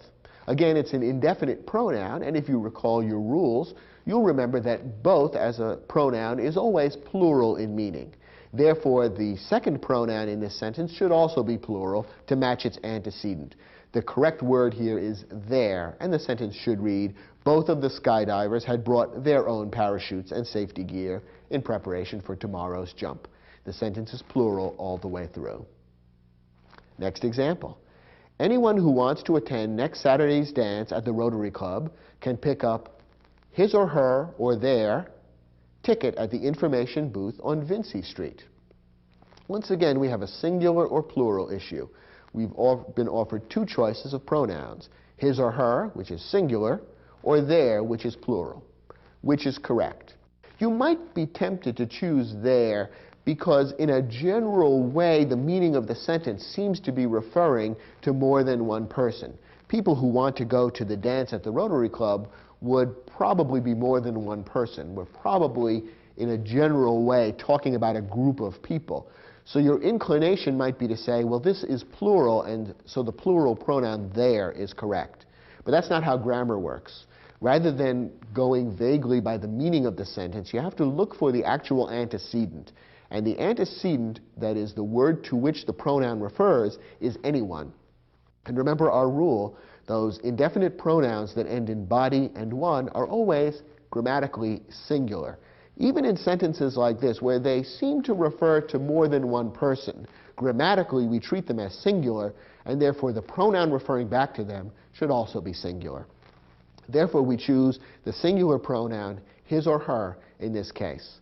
We need to use his or her because the gender of the person picking up the ticket is not known. Could be male, could be female, so his or her is the correct way of handling this situation. Our next example. No one knows whether any of the churches or synagogues in town will provide space in its or their buildings for a homeless shelter. Okay, again we have a choice between singular and plural pronouns. Which is correct?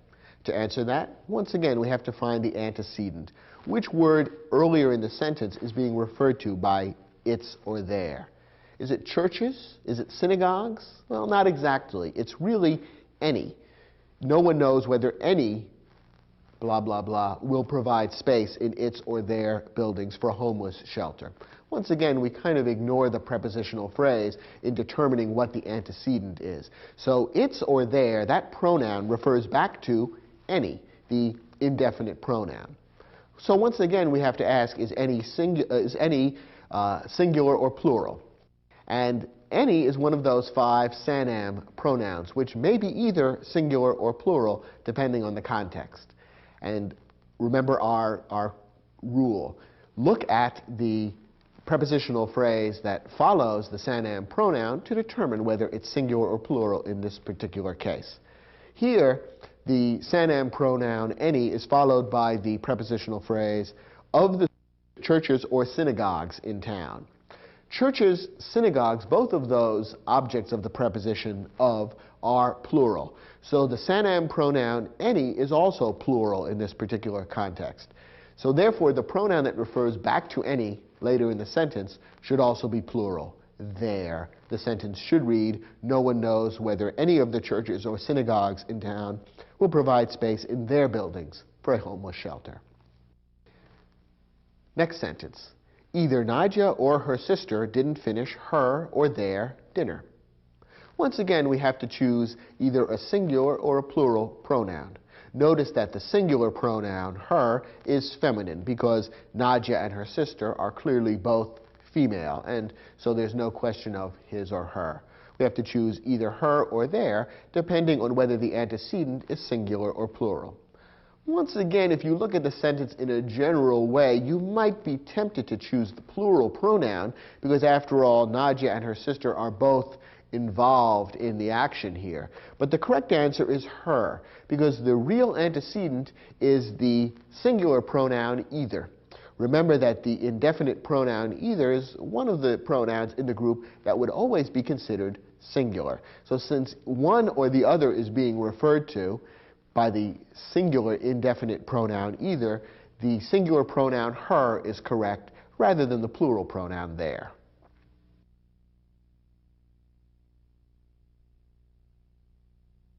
Well, so much for the art of agreement. Although people who are mastering English often make mistakes with subject-verb agreement and pronoun-antecedent agreement, I think you can see that actually agreement isn't very difficult to master.